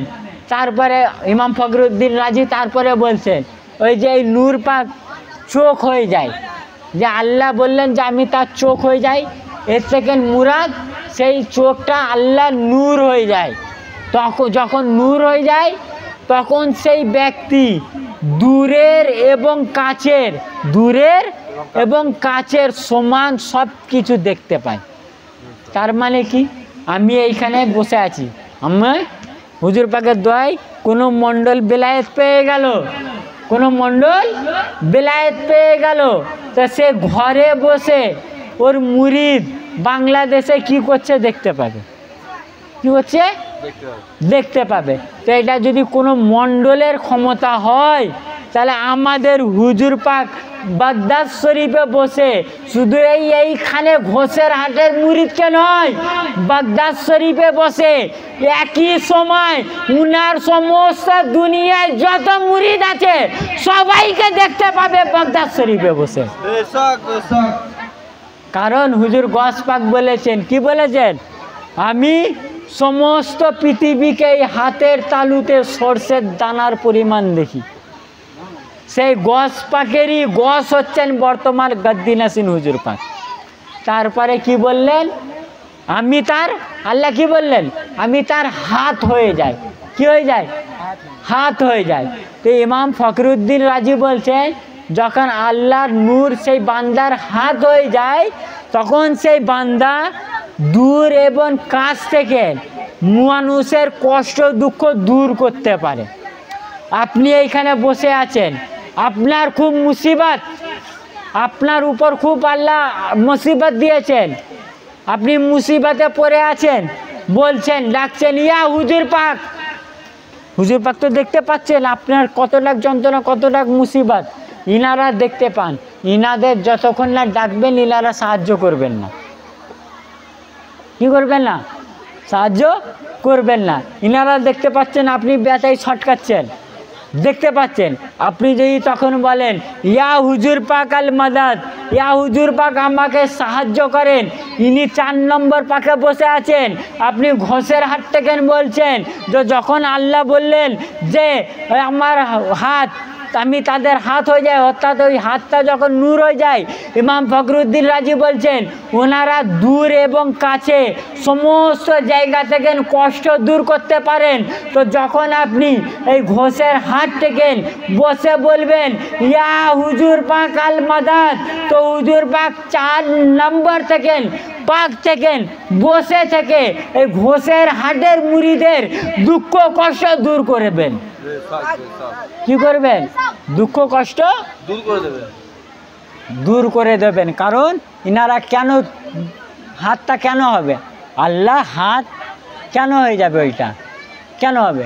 তার তো কোনো কারণ থাকতে হবে না। আমাদের হাত দিয়েছেন আল্লাহ কেন? কথা বলেন, আমাদের হাত দিয়েছেন আল্লাহ কেন?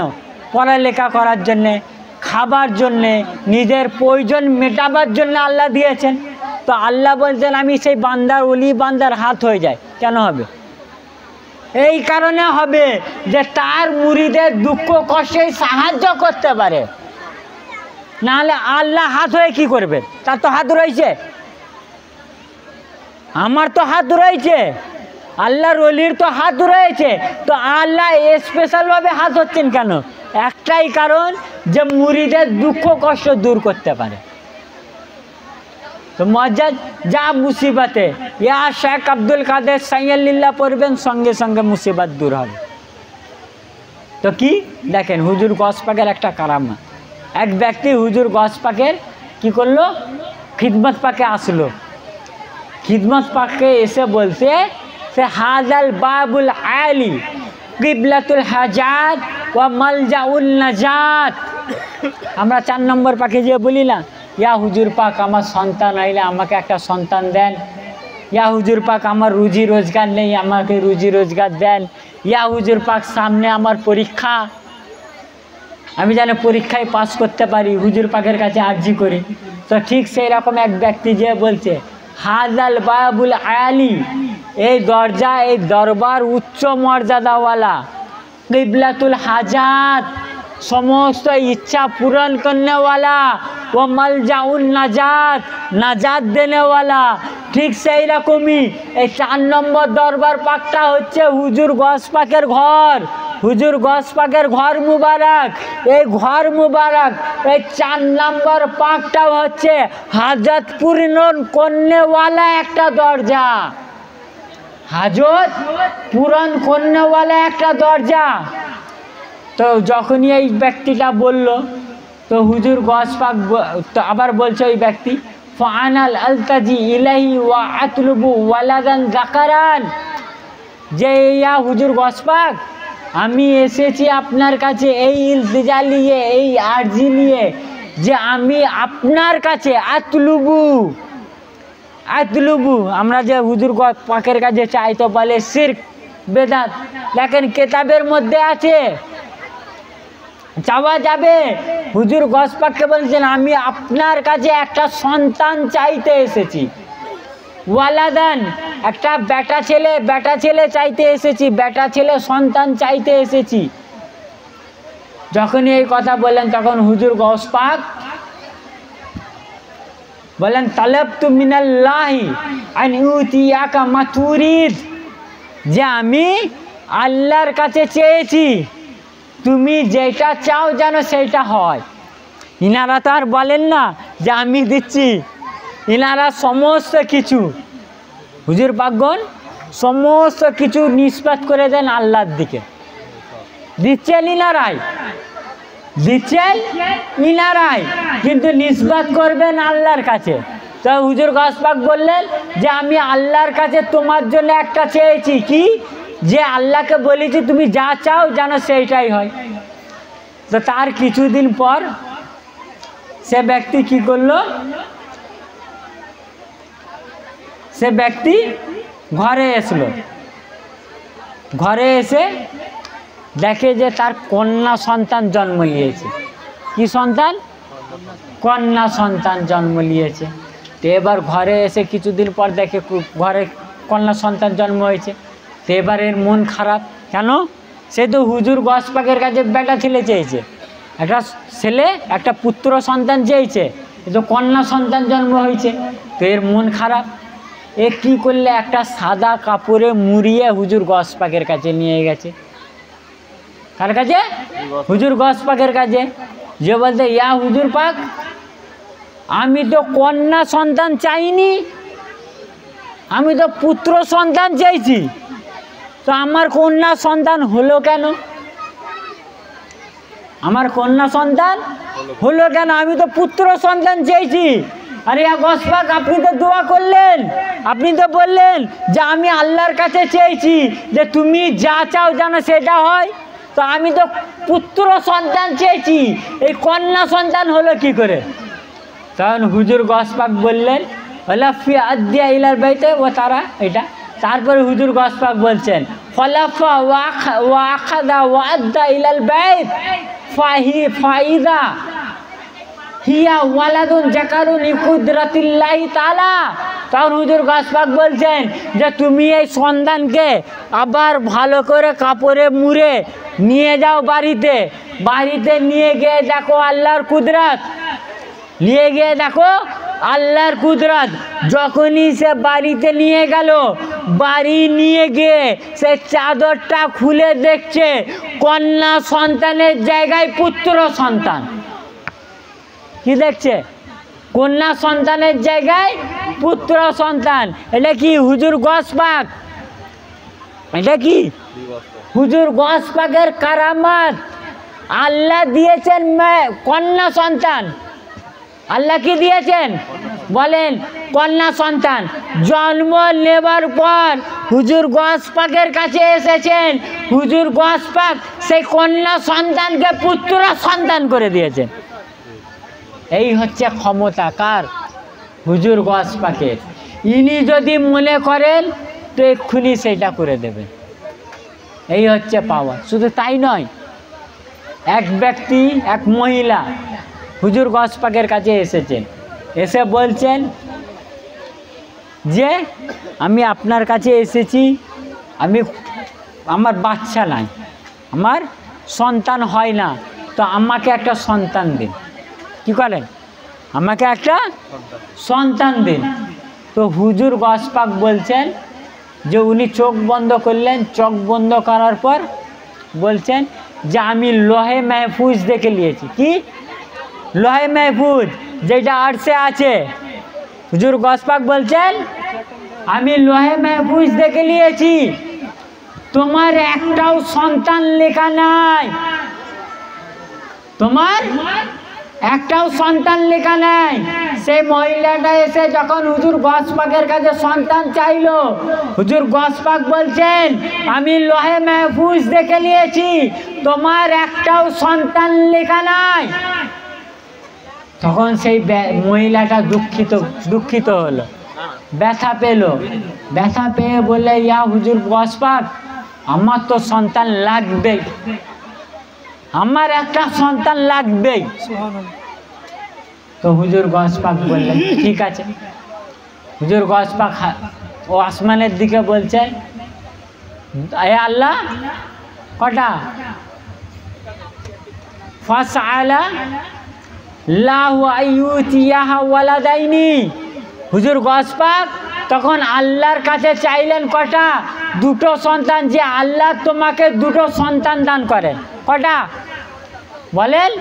একটু আগে বললেন তোমার তাকদিরে একটাও সন্তান লেখা নেই, একটাও সন্তান লেখা নেই। আর হুজুর গস পাক যখন ওই আরজি করলেন আবার, তো হুজুর গস পাক বলছেন যে আল্লাহ তোমাকে দুটো সন্তান দান করবে। যখনই হুজুর গস পাক এই কথা বললেন যে আল্লাহ তোমাকে দুটো সন্তান দান করবেন, ফাজাউ নিদাউ মিনাল্লাহি লাইসা লাহা ওয়ালাদুন মাকতুবুন ফিল লাওহে ওয়া আনতা তাতলুবু লাহা ওয়ালাদাইনি। তো নিদায়ে গ্যাপ থেকে আল্লাহ তাবারক তাআলা আওয়াজ দিলেন, দিয়ে বলতেন ইয়া গোস, ওর তো একটাও সন্তান লোহে মাহফুজে লেখা নেই, আর আপনি বলছেন দুটো সন্তান। যাই এই আওয়াজ আল্লাহ দিলেন, তখন হুজুর গস পাক বললেন 3টে সন্তান দাও। তখন হুজুর গস পাক কি বললেন? 3টে সন্তান। তো আবার আল্লাহর একই হুকুম যে ওর তো সন্তান লেখা নেই, আপনি 3টে চাইতেন। তখন হুজুর গস পাক বলেন 4টে দাও। এবার আবার একই আওয়াজ যে ওর তো একটাও সন্তান লেখা নাই, আপনি 4টে চাইছেন। তখন হুজুর গস পাক বলেন 5টা দাও। যতবার আওয়াজ আসছে যে সন্তান লেখা নেই, ততবার একটা করে বাড়ছে। আবার আওয়াজ আসলো, তখন হুজুর গস পাক বললেন 6টা। কটা হলো? 6টা হয়ে গেল।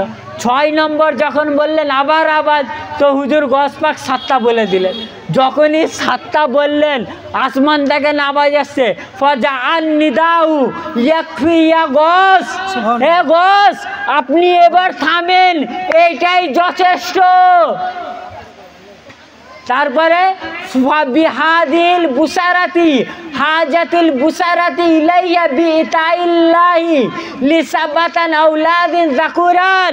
হে গস, তুমি ওই মহিলাকে সুসংবাদ দিয়ে দাও, এই বাসারাত দিয়ে দাও যে আল্লাহ তাবারক তাআলা তাকে 7খানা পুত্র সন্তান দান করেছে। কি কখানা? 7খানা। কটা? একটাও সন্তান লেখা ছিল না। কটা? একটাও লেখা ছিল না। আল্লাহ একটাও দেবেন না বলেছিলেন, কিন্তু আল্লাহ জোর হুজুর গস পাক জোর করে 7খানা সন্তান তাকে দিয়ে দিলেন। জোর করে 7খানা সন্তান তাকে দিলেন। তো এই দরবার পাকে সঠিক নিয়তের সাথে, সঠিক আকীদার সাথে নিয়ত একদম পুরো হুজুর পাকের কাছে এমন রাখতে হবে যে আমি চাইবো হুজুর পাক আমাকে দেবেনই দেবেন। নিয়তে গর্ব না হয় যে না হুজুর পাক দেবেন না, না হুজুর পাক দেবেন না, চেয়েছি বটে দেয় দেবে না। যদি চেয়েছেন তো নিয়ত রাখেন হুজুর পাক দেবেন। কখন দেবেন সেটা উনি জানেন। যখন আপনার জন্য উত্তম সময় হবে তখন আপনাকে ঠিক দেবেন। চাওয়ার দায়িত্ব আপনার, দেনেওয়ালা উনি দেবেন, কিন্তু চেয়ে ধৈর্য ধরতে হবে। কারণ কোনো টাইমে হুজুর পাক তাড়াতাড়ি দিয়ে পরীক্ষা নেন, আর কোনো টাইমে হুজুর পাক দেরি করে দিয়ে পরীক্ষা নেন যে আমার এই মুরিদের ধৈর্য কত, এই মুরিদ আমাকে ভক্তি করে কত, এই মুরিদ আমাকে ভালোবাসে কত। দিয়ে পরীক্ষা নেন, না দিয়েও পরীক্ষা নেন। যদি নিয়ত সঠিক থাকে, আজ না হলে 1 বছর পরেও পাবেন।